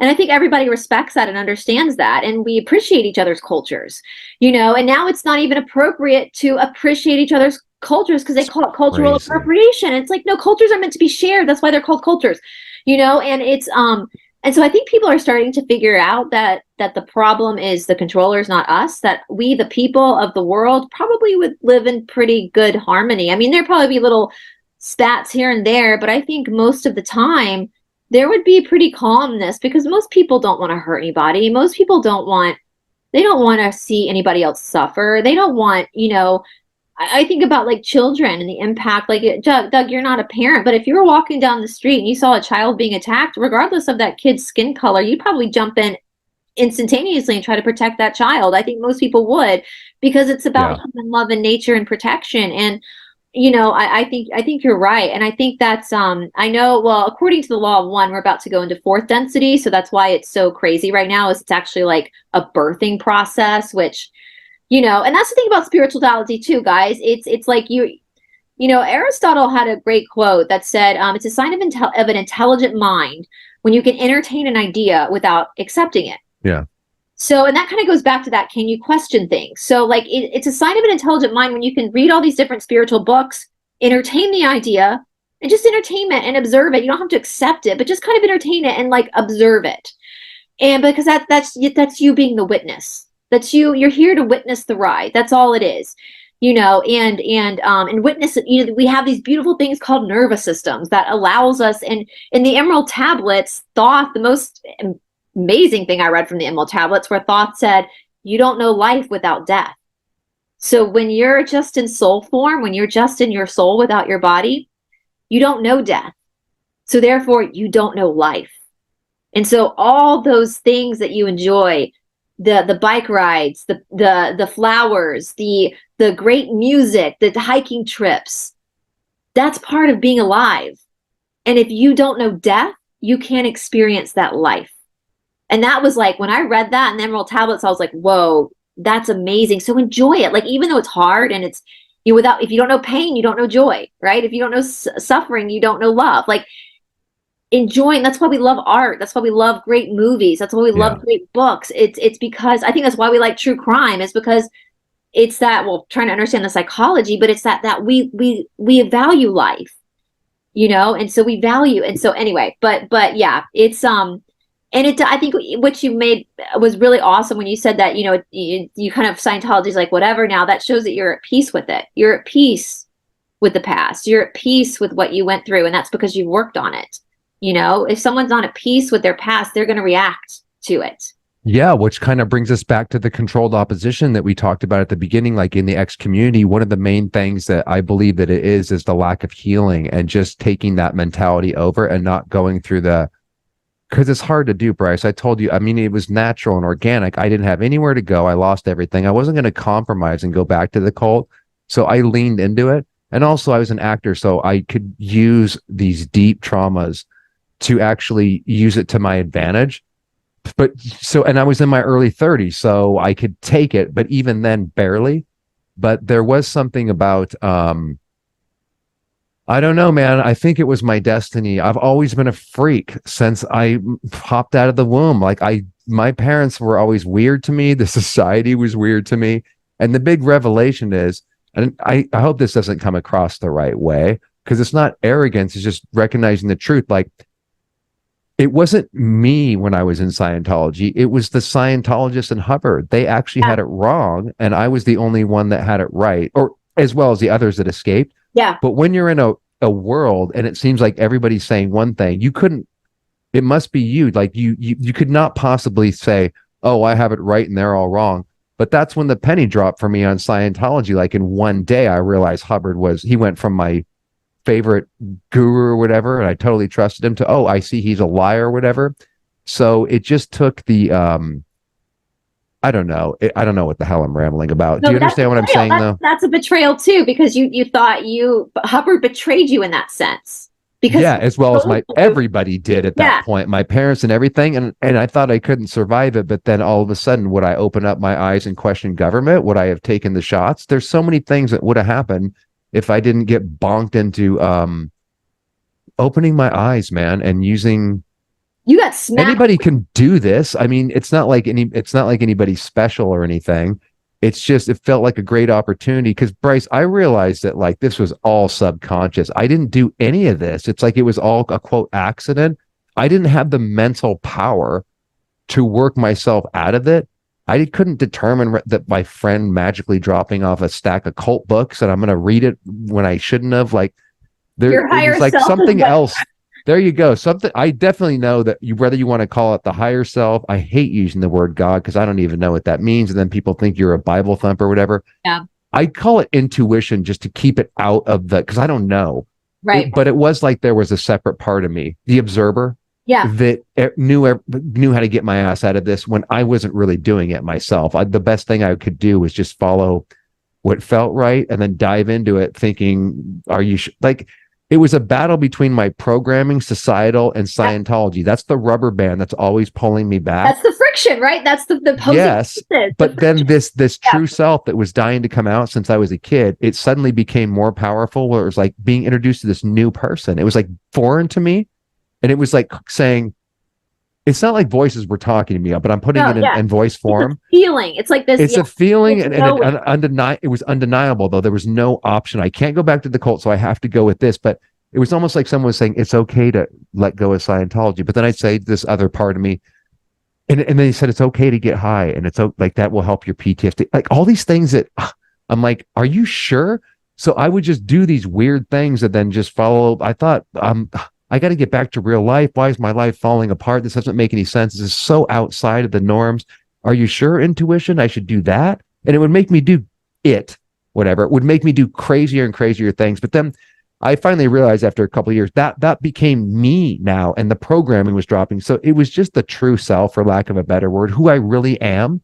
and who I could be that was much stronger finally than the programming, because the programming is enormous, Brice, as you know, just in the society, just the light programming, let alone Scientology. There's no way out without some help from something. And I, it's so funny you're saying that. I know you don't like the word God, but I've heard it said before that God doesn't speak in thunders, God speaks in whispers. Yeah, that's true. That would be that's how I describe this voice, the intuition saying it, not just very, very so subtle and so below the surface, so untouchable when you have the programming, but the most powerful, non-intrusive thing that I've ever met. But I realize that's just me. That's like the real me. It was always there. That's the true teaching of spirituality, is that it's, God or higher consciousness, whatever, Ishvara is what they call it in the sutras. It's not something that's outside of you. It's always within. Always totally. Within. And that's what drives me crazy. There's another great documentary that was just released that I've been watching called Let Us Pray. And it's about the fundamentalist Baptist churches and all the sexual assault and all that. It's harrowing what some of these girls have gone through. It's a multi-part. If you guys are into this stuff, it's harrowing. What's it on, Brice? Where can you find it? Amazon, I think. I'll have to double check, but it's called Let Us Pray. It's about and I've covered like Steve Anderson. I've covered some of the real, because I'm a huge fan of spirit, of divinity. I'm a huge fan of the unseen world, of grace, goodness. And it makes me mad when people like weaponize that against others, which is what cults do. And a lot of cults. Yeah. And the people, which often goes with the occult, which I believe is a real thing. But like we talked about before, it's weaponized and poo-pooed as fantasy. Yeah. And it's, and the church is big. I did a whole, I grew up Presbyterian. I love Yeshua, which was his real name, his teaching. Jesus is not the real name of him. They didn't have the J sound back then. Again, there went your Christian audience again, Brice. Okay. It's fine. I've already got, listen, I have a whole email. I don't know if I told you this, Doug. I get so many death threats from Christians. I don't take those seriously anymore. You get death threats? I just get them disgruntled, but death threats? Damn, that's not very Christian-like. The funniest one I got was this man, because, if you watch this Let Us Pray, it's all about the male-dominated women are literally just property of men. And this guy sent me, when I started going through the missing books of the Bible, which is censorship, guys. You cannot say that you're anti-censorship when it comes to medical decisions, all that kind of stuff, and you're anti-censorship, but you want certain books of the Bible banned. That's still censorship. If you're anti-censorship, you should want it all exposed, because I want everything out there for every human being to be able to make their own decisions based on all the information. And the missing books of the Bible are so interesting, and they tell a very different story, and there's no pressure on you. Yeshua, the real person, was never crucified, because the real God doesn't require human sacrifice. That's what Lucifer requires. That's what they do on those islands in the Caribbean with that guy named Jeffrey. That's all I'll say because of YouTube. But so think about that for a second. Like, cannibalism is not a part of the light, right? We don't eat each other. And so the real Yeshua was never crucified. And he taught what we're talking about. Like, it's you. You are that. The etymology for the word savior is one who saves himself. He taught that you have to save yourself. Nobody. He was anti-religion. He was like us. He was like anti-religion, anti-government. Like, really, he was like, there are controllers out there, and they're gonna wreck you if you don't have the control over who you are. He was married to Magdalene, and he didn't have 12 disciples. He had 70 students, most of whom were women. The church won't tell you that. And he wasn't sleeping with them, right? Which would make him a Keith Raniere cult leader. His wife was Magdalene. He was married to Magdalene. She was the main teacher. She was. They had 5 children. They don't list the children in the missing books of the Bible, their names. They just say 5, because the government didn't like him. And so he knew that. He kept his children safe, that the government didn't. But he was never crucified, guys. That's not what a loving God would do. There's no price to be paid for your soul. You weren't born broken. You were born a fractal of God. Like, this is just a ride. That's all it is. And that was his teaching. Like, that the gnosis, they were called the Gnostics, because that comes from the word gnosis. There's gnosis and ideo. Ideo is outside knowledge. Gnosis is inner knowledge. That subtle knowing, that's gnosis. And that's what he taught. was gnosis, and you had to Scientology is kind of a gnosis religion, but they distort it. In fact, Albert says that the word Scientology, just to jump off that Gnostic idea that you just said, Scientology means knowing how to know. That's kind of a mind fuck, but it's a mind fuck because distorted version of the Gnostic academic knowledge, where he's talking about more like, but knowing. Yeah, plus it's it's like, it took me forever and word clearing it and everything. What the hell does that actually mean? But Scientology, he stole a lot of stuff, not just from Crowley and stuff, but it's very Gnostic too. Yeah, that's part of what attracted me to it. Yeah, well, that's what's going to get, because people who are seekers are constantly going to be looking for stuff that helps them discover the truth of who they are with their soul. And so many people are going to, I mean, look at what happened to Yahshua, who turned into Jesus. Like, look at the shit show that happened with that. The word church, I mean, I wish people would look this up. The etymology of church, it's a demonic name that means to put under hypnosis and feed off of. It comes from a demon name that puts people under hypnosis and then feeds off their souls. And how many people are so hell-bent on, and I ask people, do you believe in God or do you believe in religion? Do you believe in an organization, or do you believe in a spiritual higher being? Because what is it Gandhi said? God has no religion. God has no religion, right? And somebody else said religion is the opium of the masses. It's much easier to take the pain away than to go within. And then to not necessarily, and that's the thing about, like Ram Dass says, we're all trying to be somebody. Our whole life we're trying to figure out who we are. And we play this game. I'll pretend you're Doug if you pretend I'm Brice. Wink, wink. And we play these games. But really the whole point is to be nobody. Yeah. To just be. To just be in that state of being. There's a really great, I'll try to send it to you, Doug. It's a really great thing that, and Ram Dass passed away in 2019, right before he was old. I think he was like, I'm Did he out. take the shot? No, sure he didn't take the shot? No, it was right before. It was right before the pandemic hit. It was like December 2019, and he was like, he had been sick, and he was like, I was like, you know what? He was like, I'm my soul. I've set all these teachings up. You guys have fun with this. But anyway, there's this great speech he gave, and I can send it to you, Doug. Somebody put it to music. It's very quick. It's like an 8-minute. Sometimes I use it for like my meditations. And he talks about when we're just you don't worship the gate. You go into the temple. You don't worship the person. You don't worship your being. You go into the temple. You go inside yourself. You don't stop and worship the gate, right? And a lot of these religions are just gates. You go into yourself. You don't need a pastor. You don't need someone to tell you to be your intermediary between you and God. That's not, you are that carrier. Like, you are that person. And he says, it's like you go, you see this, I'm paraphrasing what he says. I'll send it to you. But he says, this building gets burned down and you're standing in all these ashes. And all of a sudden you see this little fractal of a light that's still burning, and you take that little light and you start to make it bigger. And all of a sudden you're sitting around the campfire, and that's all you're doing.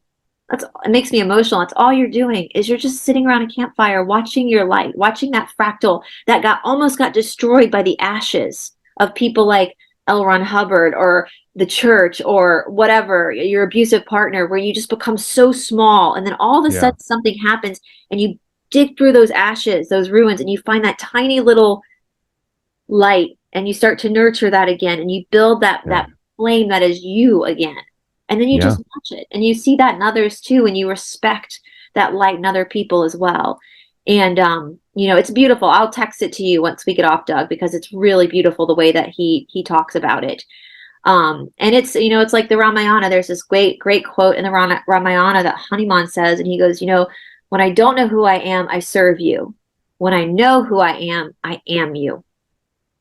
And I think that's like a big, when you go through these tribulations in life, you connect with other people, because even though you don't go through you don't have the same story, but you are that person, and you know what that feels like. Unless you're HT Tutor, and you don't know what that feels like. I know, and you only know it intellectually. That's another trippy thing. Like,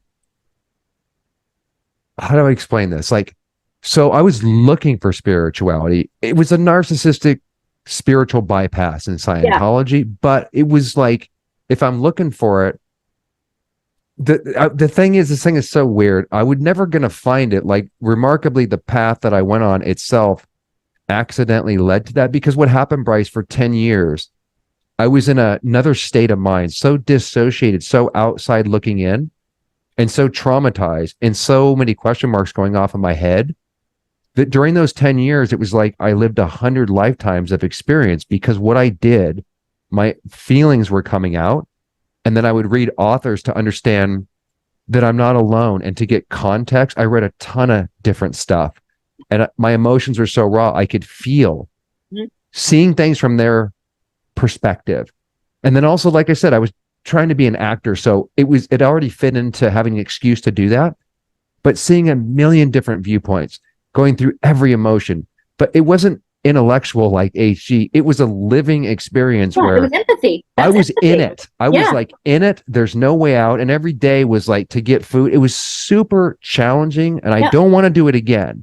Right. But I swear to God, it was 100 years of experience crammed into 10 years. I came from being disassociated to finally grounded, but minus the primal wound to start out with. There was no adventure to be forced to see from so many different perspectives, that when I do talk to somebody or interview somebody, or just a person in general, sometimes I feel a little bit too much, because I really can relate to anybody on, that sounds like a Scientology thing. They have this, when you finish one of their grades, it's called, you're supposed to have the ability to communicate freely with anyone on any subject. But I do feel like I can communicate with anyone on any subject getting out of Scientology. It just gave me so many different perceptions that it's hard to go back to, because there's gray in everybody and everything, and I see things. So sometimes people say, oh, you're being contradictory, but two things can be true at the same time. Like, people have, generally speaking, good and bad in them or whatever.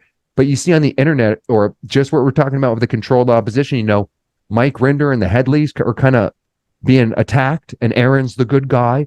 So you just see everybody black and white turn on each other, but there's all these shades of gray.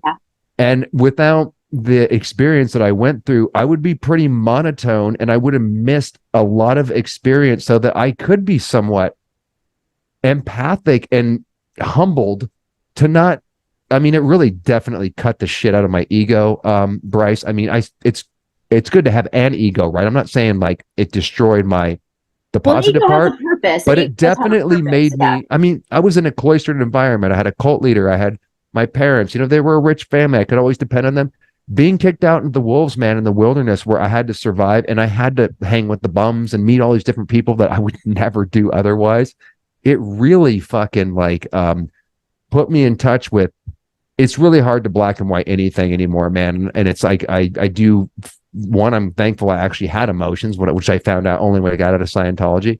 And two, that 10 years, that even though it sucked, I swear it was a living experience just reading these authors. Every conversation I have with people, it was a deep, deep experience going on, because I was trying to heal that all those fragmented parts of my mind. Yeah. And it was like an amazing experience. And then I think back, short of the trauma, short of that primal wound, there would have been no exploration, and I would have been the same person I started out as, none the wiser. So I don't know. It's really weird. It's this thing I don't understand, where it's a great gift, but it fucking sucked. And I'm trying to avoid that a second time at all costs. It won't happen again, because it's over. Poison. Yeah. It's what they say. It's because when you go down the path of spirituality, you go down the path of poison. And that's why you see darkness and pain and the whole nine. But there were, Brice, even though I was crying a lot of the times and it hurt, it felt so good in a way too, because I'm like, this is leading somewhere. This is healing me. This hurts, and it never ends. And God damn it, I want out of this. But the other half of me, the only part that prevented me from killing myself with a gun, because I wanted to suicide for a while, is that at least I don't have to understand it yet, but this is going somewhere. And I've never even thought that much pain or this many kinds of emotion or mental overload would even be possible. But hey, I'm still alive. I woke up again today. Let's continue on, even though there's no rhyme or reason.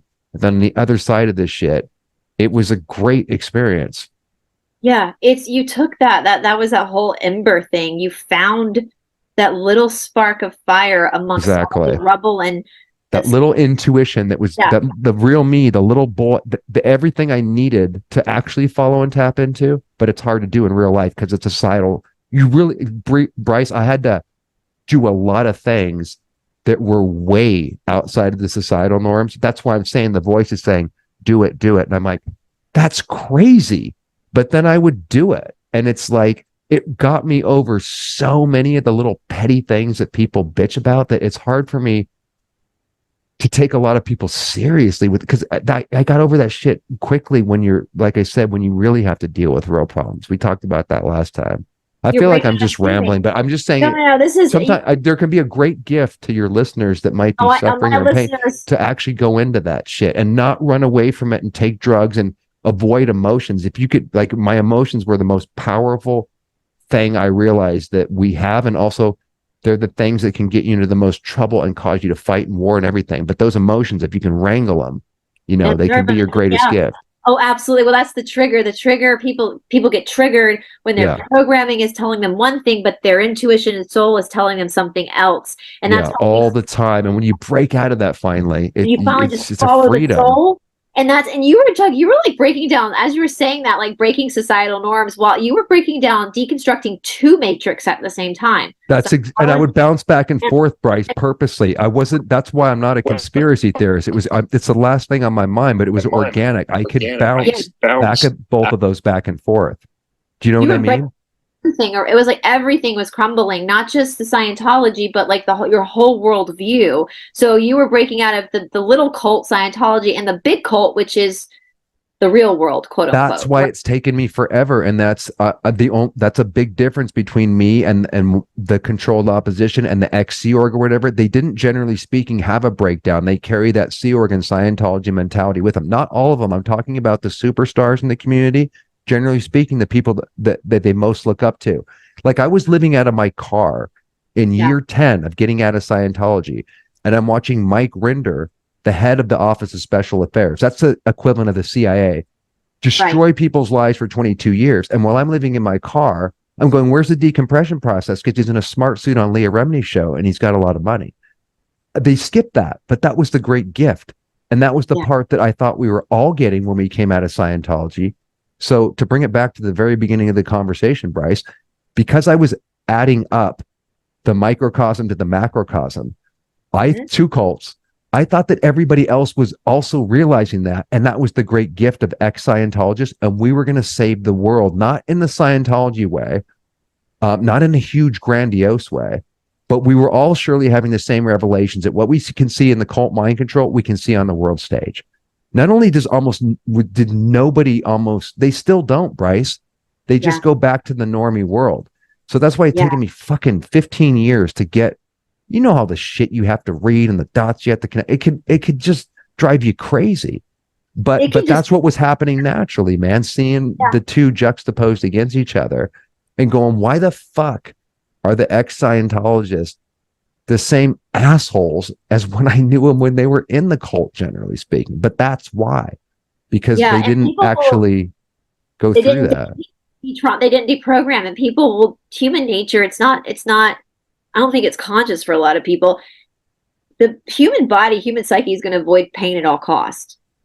And so it's going to do things to avoid pain at all costs. That's why drugs are so big. That's why, you know, it's alcohol, is shopping, sex, whatever it is. They're going to do whatever. So if it's going into the normie world and joining another cult or being in another community, that's why, you know, I think Amy finding Scobie, Jesus too, man. That's what I was about to say. I think Amy Scobie is one of the sweetest women. I don't know her off camera. I know, and she's a great example of what we're talking about, Brice. It's just, what is it? It's too much. It's people think it's beautiful, but I think it's crazy, Brice. It's sad. It's like, you had all these years out, Amy, and you sound like...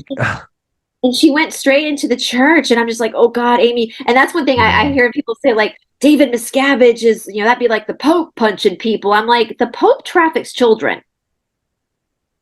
That's right. Everything's inverted, man. And religion is the greatest form of mind control ever invented. I swear to God. Like, research this stuff. If you know that Scientology is so bad, research these other things too, because, you know, like, that's what upset me the most about Amy when she was like, I'm a Christian now. I'm like, do you know that Jesus is derivative from Hail Satan? Do you know that the Bible that they call the Bible that people have now, that the Freemasons wrote with King James, the slaves' Bible? Do you know that you were in a demonic cult? You were in another Scientology, Mormonism, Christianity, Freemason. These are all pillars of Satanism. So you hopped from one pillar all the way over to the next pillar. Yeah, maybe we don't do auditing and stuff like Scientology does, but look at how many people that the church has tortured over the years, ripping women apart, right? Because they were old women who lived in the side of the villages with no husband, so they deemed them witches and they hung them. You know, look at and that's what I think that's Doug, because you like step back, and that's one thing my boyfriend said about you when we first started watching your channel, or he first started. He was like, this guy like gets it, like he had his experience, and then he stepped back and he saw these patterns in other organizations, and so he started to use his critical thinking skills to connect the dots. And that's what frustrates me the most. It's like, if this can happen in Scientology, why can't this happen? Why can't you see that this is also happening in other areas of your life, in other religions, in other governments? Like, we're talking about the Process Church and the animal Best Friends Animal Society. Yeah. Sanctuary. That's on there, and they're part of an offshoot group of Scientology. It's like, research this stuff. Like, take the time to process everything. And no you're pun right. Intended. No process everything. By the way, that doesn't necessarily mean they're sacrificing dogs or whatever, but it's very sus for, that shouldn't be something Leah Remini is supporting, because it used to be the Satanic Process Church. I mean, just maybe stay away from it, even if they are doing quote good. Please stop saying that's like the Pope punching people, because there are people I know personally who have been affected by the trafficking that the Catholic Church does. I know whistleblowers, and that hurts people when you discredit that. The Catholic Church, Scientology is going to take decades to catch up to the Catholic Church's pedophilia and abuse and everything. Oh, I swear. God. And then this is going to get me in trouble. Well, I'm not going to say it, but let's just say religions. I'm thinking of one area right now. It's used as, I'm right, you're wrong, I have the right God. Right. So much war and bloodshed. I think religion has been the main cause of so much division in this world. When if people could just calm down and literally realize that it's not that challenging. Like you said, it's within you. You don't have to come up with some new formula. You just have to be willing to experience some pain and some emotions and not run away from it all into Jesus saves or something. Can I ask you a question as an outsider? And I don't want to bag on Amy Scobie here, because she's a lovely lady, but I was taken aback when she went on Aaron Smith Levin's show and pronounced that she was in a born again Christian, whatever she called it, and she had that same lunatic, dead-eyed stare and excitement that we had in Scientology. What do you think? It's something lacking psychologically with Amy or something? I think it's not wanting to deal with trauma. I think it's running from one cult to the next. I think it's not doing the due diligence of the research. I think that it's part of that whole, like, Scientology is bad and this is a church, but this church is good, when in reality they're all 501c3 guys. And that's the thing too, like, a nonprofit is a 501c3. That means it's under government control. So all of these churches are connected to the government. Right. And you don't have to be a conspiracy theorist. Right. Just do some research, and just to realize that you cannot sit there. I mean, it makes me so emotional, because we're not even talking about just pedophilia. We're talking about things like pedivores. Do you know what that is, Doug? A pedivore? No, pedivore? No, I've never heard that. Should we word clear that real quick? No. What does that mean? Let's get out our dictionaries, Brice, and we'll look up the derivation. What does that mean? I learned what that meant over all this research. So that's the Dionysian cult, which is what the cult, what the Christian cult is today. Mm-hmm. So that's where Jesus comes from. It comes to the name Zeus, which is the Dionysian. I do know about, and this is the start of Freemasonry. This is the start of secret societies that are based in the dark occult. The Dionysian cult would drink particular wines and would invite demons into them. They would learn how to, like, try to do things like shapeshift. So they were inviting dark energies in, and then they would do smut. And I don't know if you guys know what smut is. It's where they, like, I don't know if I can say this on YouTube. It makes me sick to my stomach. Are you talking about snuff films or smut? Are they the same thing as snuff? It's where they hurt children in a sexual act and they kill them at the end. Yeah, snuff films. Then they eat the body. That's what they eat the body. Yeah, it's pedivore. To get the power and the soul and all this bullshit. Yeah, they use and they do it to animals too, the purest among us. And if you look at all these old, it makes me so emotional. If you look at all these old churches, like especially in Europe, they all have temples underneath the sanctuaries. Like, you can look this up, guys. Like Mithra, look up Mithra temples underneath old. I've covered this. I think it's all on Rumble now. Just like where this video is going. Maybe. Well, I might Hope go not. I through. don't think so. I think we've been good boys and girls, Brice. Yeah, I think we're too far in. But when a congregation is gathered in a church, there's an energy. This is spellcasting, guys. There's an energy in the prayer and the songs and stuff like that. So these old cathedrals, they would gather the people into the sanctuary, and underneath them, they would be doing these rituals, harnessing the energy of the people above. Right. This is not conspiracy. Like, they need to give tours in Europe of these temples today. They still have them. There's underground tunnels, even all over LA, and then even the Scientology building has their underground tunnels beneath L. Ron Hubbard Way to get. Well, tunnel sounds, it makes it sound all Q and shit. No, there's tons of underground shit just in Los Angeles, and then they also have an underground thing that goes under L. Ron Hubbard Way at the Scientology Big Blue building here in LA. I mean, Pat Robinson? Well, the 700 Club guy. There's so many little boys that he was a very fundamentalist Christian guy that did this show. Fucking scary. Stand him. There are so many men now that they're men now, but they when they were little boys, they're coming out as whistleblowers that they were raped by him, trafficked by him. These are all people doing this in the name of Christianity. And it's a great cover, as H.G. Tudor was talking about. Religion's a great cover. You know, he said he grew up a Christian, it was a great pretend thing to make him seem like he was a stand-up individual. Exactly. And so I would ask people like Amy, before you go proclaiming this new cult as your saving grace, you know, and the thing that Christians say a lot, because I grew up Presbyterian, was that you're not going to go to heaven unless you accept Jesus as your savior. Well, here's the thing, guys. Jesus means hail Satan. That's what it means. That wasn't his name. His name was Yeshua, not Jesus. They changed his name. And it comes from the Zeus. So if we're talking about a demonic cult, when you're asking an energy to come into you, what are you doing? What is that?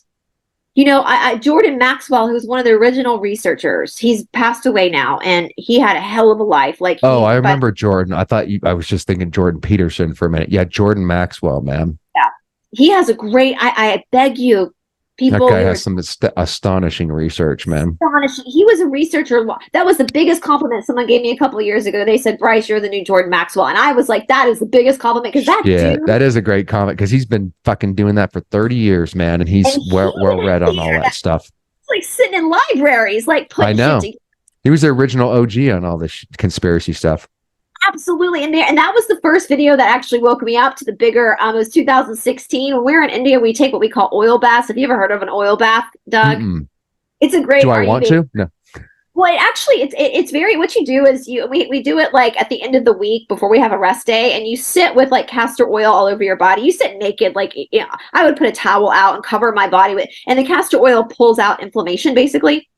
So it pulls out inflammation out of your skin. It's really, actually, I really wanted you have the best sleep of your life that night for sure. But it just kind of and so when you first do it, you do it for like 10 minutes. But by that point, I'd worked up to like an hour at the end of the week. So I would put the castor oil all over me, and I put my laptop off, and I would watch stuff. And so I put on, my boyfriend had sent me like a documentary he wanted me to watch, and he'd been awake for a very long time. But he was like, I was asking some questions, and I was curious. He was like, watch this cult of Saturn. The Saturnalian Brotherhood, and it was like a 2001 lecture and if I can find it on YouTube, I'll place it in the description box below, guys.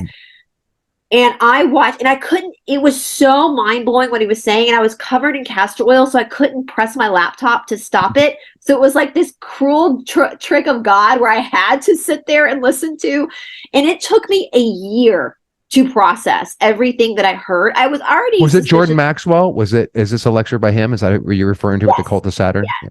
Cult of Saturn, which is the cult of Satan, comes from the Saturnalian Brotherhood, the rings, why we wear wedding bands, all that kind of stuff. Yeah, I bet you we've been all down the same rabbit holes, Brice. It was quite a while ago, but I read all the books, the Maxwells, that I remember all the whole, getting mind blowing just every day, man. It's like there's this whole body of knowledge out there that if people could just unglue from the TV, they don't know what they're missing, and it would make sense of the world that they live in.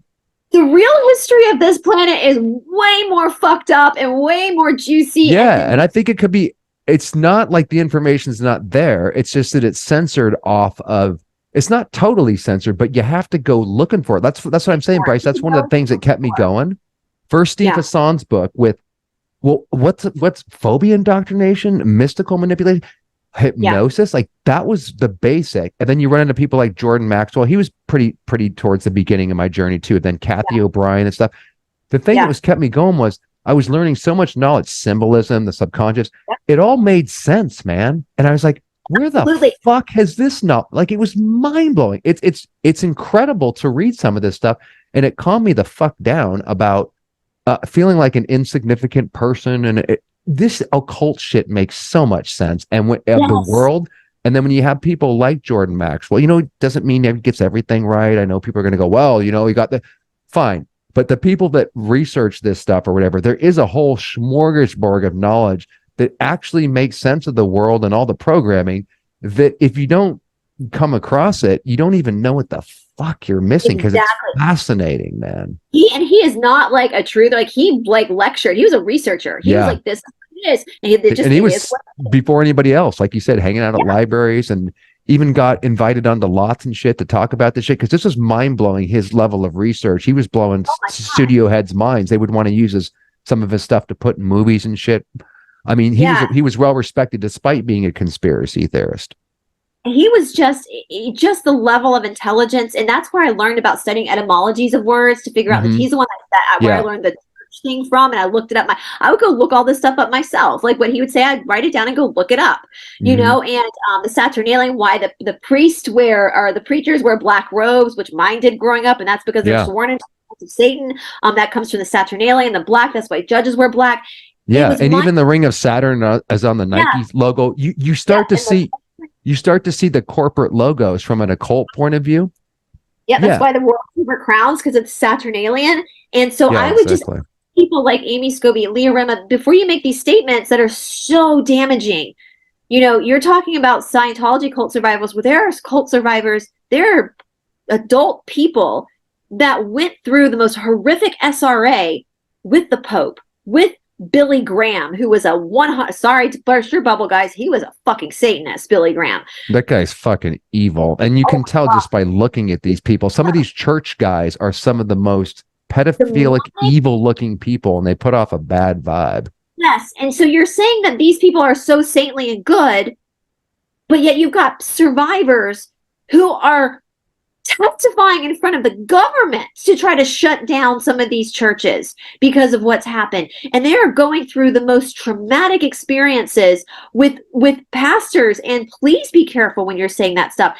Just because you were in a cult doesn't mean that this group over here isn't a cult too. So you have to be careful with that. Like you have to, and I think that's what you did, Doug. You kind of realized that if Scientology got it wrong, then who else got it? Like there has to be a bigger conspiracy here. Yeah, you know? And coming across people like Jordan Maxwell and 1,000 others that were actually explaining what was never explained to me before. And it made sense, and there was no cults or gurus. There was no one particular author. It was everybody. It was just like all of a sudden, because I was interested in mind control and all that stuff through Steve Hassan's book, there was this whole new world of knowledge opened up where my very first question, almost on day one of waking up out of Scientology and learning this, why wasn't I taught this in school? Where was this knowledge that could set me free from Scientology, let alone the world? And like you said, you know, Leah Remini, not to bag on her, but she's now a Catholic. So I think that they miss the bigger picture on the world stage. They don't come across this occult knowledge. It's means hidden. It doesn't mean evil, right? But it is kind of hidden because I didn't know anything about this while I was under Hubbard's spell. So unless they see the bigger picture, a Leah Remini and a Navy Scobie or a Chris Shelton who's an atheist, they never connect the dots, and they think that the world is sane or somewhat rational compared to Scientology, not realizing that it's almost exactly the same as a cult. Yeah. It's just, do you get lucky enough to get the information, to make it your business to, I fell in love with this information, man. I couldn't get enough of it. I don't anymore, because I got enough of a picture where I'm not obsessed with this. But I told you last time, full-time. It's a full-time study, Brice. Like, I put everything on hold, and I was so into this shit. I so wanted to know, because I felt like, Jesus Christ, man. I mean, I thought I was getting the truth for most of my life, and I realized everything was inverted, and I actually fucked myself up in Scientology. but that gave me a desire to know the truth, whatever it turns out to be. And all of a sudden, just naturally, synchronistically, and organically, I just fell down these rabbit holes, and each information would lead to the next thing. And just, it was all making sense, man. And I was like, where have you been all my life? Once you see it, you can't unsee it. That's the thing about once you wake up, you can't go back to sleep. And that's just what I would really, I know that there are a lot of good people in the church. I want to make that clear. It's the church. Yeah, good point. I'm glad you said that so we don't get lambasted. Right. And I'm not saying but like you said, sorry to interrupt, Brice, but I forgot that point. Like you said, like Leah would be preaching, just to use her an example, how good the Catholic Church is. Oh, rah, rah, you got out of Scientology. Meanwhile, there's ex-Catholics that are cringing because that's offensive to cult survivors, that when they don't connect the whole picture, they're offending other people, Right. or Amy Scobie. I feel like I'm just ragging on these people, but you know what I'm saying? Short of connecting the dots and getting some perspective and pulling back, you're very likely, because it's a lot to sort out, right? And there's a lot of bullshit going on. But short of that, how the fuck are you not going to wind up into another fake belief system? That's why I was so paranoid, took my time, and I'm like, I'll fucking make this my full-time job. I just want to, before I roll out of here, I got to be good with myself. I have to put my mind back together again, because I don't want to join another cult. And like I said, Brice, I thought that was very obvious to all of us coming out of the cult. It was heartbreaking to find out that wasn't happening. They're going, most of them, if not all, just go back to the normie world. They don't question dick. When I thought that was the big revelation that you'd have coming out of a cult. At least that's what was happening to me, man. And not trying to do anything. That's just what naturally happened. Exactly. I 100% agree with you, because I think when, I think that is because as you're saying that, I'm thinking about like the church, like going from one extreme where Scientology is saying this is the way to save yourself, this is the way to whatever. Then you go to church where they're saying the only way to save yourself is to accept this belief system. So it's going from basically one external belief system to another external belief system to define your own salvation. And you can have a relationship with God. You don't need a religion to have a relationship with the divine at all. I would even say if you're in a religion, you're not going to be having a relationship with the divine. It's almost the opposite.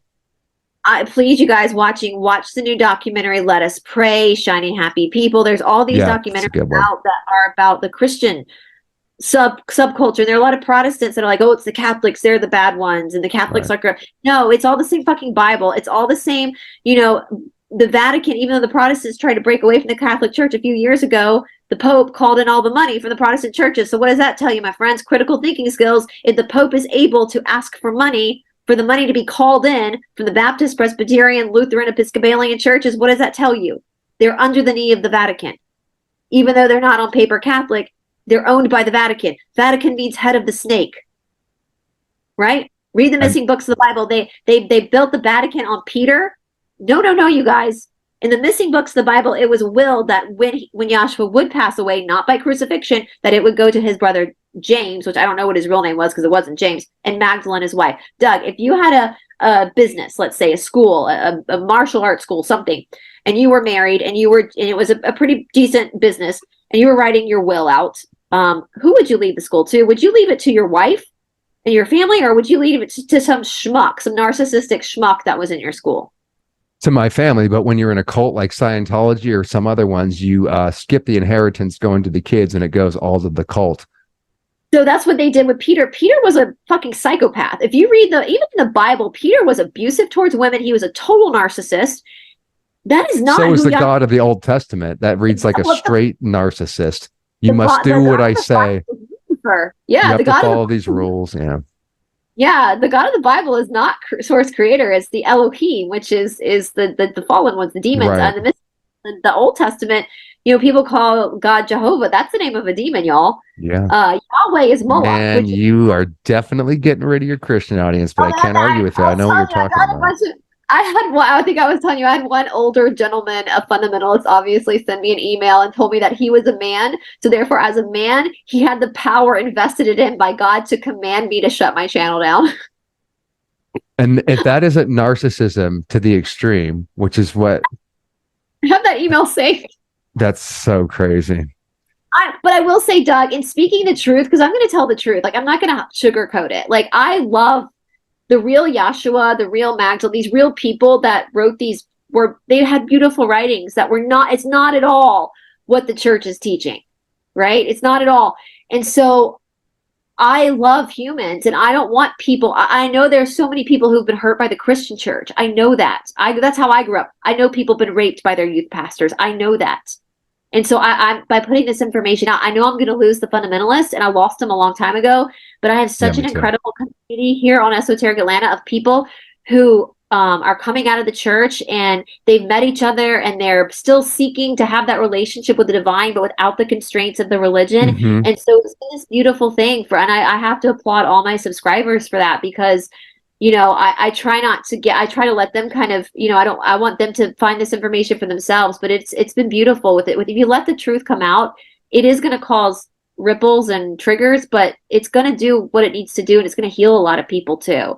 And so for anybody watching right now, if you have been abused by the church, I just want to tell you that I believe you. I believe you. And what happened to you was not okay. And you are not loved any less by source, creator, or divinity, even though you might feel like it, because of what the church is made by man, not by God, right? I don't even think the real Yahshua would be welcomed in the church. So I think they would no, just like anybody who tries to tell the truth gets jumped on, censored, or everything. That's why I think this world's weird. I would have needed to see it to believe it. And if it would have said everything's inverted and upside down, I'd be like, nah, you're kidding me. And here we are, because it really is like that. Well, it's I will say there's a great Gandhi quote. I like your Christ. I do not like your Christians. Your Christians are so unlike your Christ. Right. So at the end of the day, guys, like nobody, and that's why I hate the whole prophet. People are prophets. People are this. Y'all know. What, you don't believe Jeff and is Twin Flames universe is Jesus Christ reincarnate? I mean, that's what he said in Shalia. I mean, you don't buy it? Since he looks like, and you know who that painting is? You know who the Jesus is, right? It's Cesare Borgia. Cesare Borgia was the illegitimate son of one of the popes, and he was a lover of Leonardo. I was about to say Leonardo DiCaprio. Da Vinci. Maybe. Maybe. So that he was. You've had paintings of the Jesus with the Pantene Pro V hair and the blue eyes. I know. We don't even know that he looked like that. It's just the image of the beard and the long hair. I'm like, I walk in people's houses or churches and see that painting, and I'm like, you got a painting of Cesare Borgia in your house. And like, dude was scandalous. Like Cesare Borgia, like Showtime did a full on series on the Borgias. If Showtime is going to do a series on your family, you got to. Right. So anyway, guys. Well, Doug, we are almost at like 2 hours now. Yeah, this has been an awesome conversation. Sorry. Well, y'all, we're gonna do way more of these. We heard asking you. That is a verse in the Bible. Ask and you shall seek. Ask and you shall find. Seek and you shall find. Ask, knock, and the door shall be open unto you, or something like that. So you guys asked, and we're going to be doing way more. We're going to be doing another episode with Catherine Edwards soon over hypnosis. That's going to be exciting. Yeah, that'll be cool. We're going to do the Twin Flame universe again with Steve. So you guys, please, once again, if you're on my channel, go over and make sure you are subscribed to Doug on YouTube, BitChute, and Rumble, because you never know what's going to happen on these platforms. So just make sure, especially when you're people like Doug and me, that you've got the backup channels, that you're subscribed, just in case all of a sudden you can't find us one day, you know where to find us. So anyway, guys, Doug, is there any parting words you want to say to our friends watching right now? Just thanks, Brice. Another amazing conversation. And I'm really looking forward to that Twin Flames one, because I'm kind of into that right now. I find it fascinating. It'll be a good thing to use as you've already done, to break down, to show how simple it can all be and how people's vulnerabilities can be on. I really want to do the hypnosis one to break down more of the psychology and stuff. So just thanks for having me on, and very much looking forward to the future stuff. Absolutely. And thank you so much for being so diligent in your work and so willing to put yourself out there. Thanks. You too, Brice. It helps people, and and we're all just walking each other home. That's another Ram Dass quote. We're all just trying to figure it out together, guys. Please just know that none of us all have the answers. We're all seekers, and that's okay. It's okay to not have all the answers. Just know that you aren't broken. Like, your soul is fine, and you're not whatever somebody has told you are is never the truth. Don't believe everything you think, right? It's you don't need a cult leader, you don't need a prophet, you don't need a religion to be okay. All you need is you. And that is enough. And I'll actually end on this. My babysitter growing up, we would go to South Carolina to the summers, spend our summers with my mom's family on the coast of South Carolina. We'd have this babysitter. And she would say, how to go? I have 10 little fingers, 10 little toes, 2 eyes, a mouth, and a nose. Put it all together, and what do you got? You got me, babe. And that's a lot. And that's something my babysitter used to say to us, and we would say it back with her. She was probably the one adult in my life that was really regulated. So just remember that, guys, that little kids poem. That's all you need is you. You're enough. You're absolutely enough. So anyway, Doug, thank you so much again for doing this. And I look forward to future conversations too. And I will say, guys, if you have any other topics you want us to talk about or dive into, just put them in the comment section. Cool. And we'll go for it. So, all right, Doug. Well, have a wonderful night, you guys. I think I'll be airing this on Thursday, so have a safe and happy weekend upcoming. And yeah, we'll talk to you soon. Bye, everybody.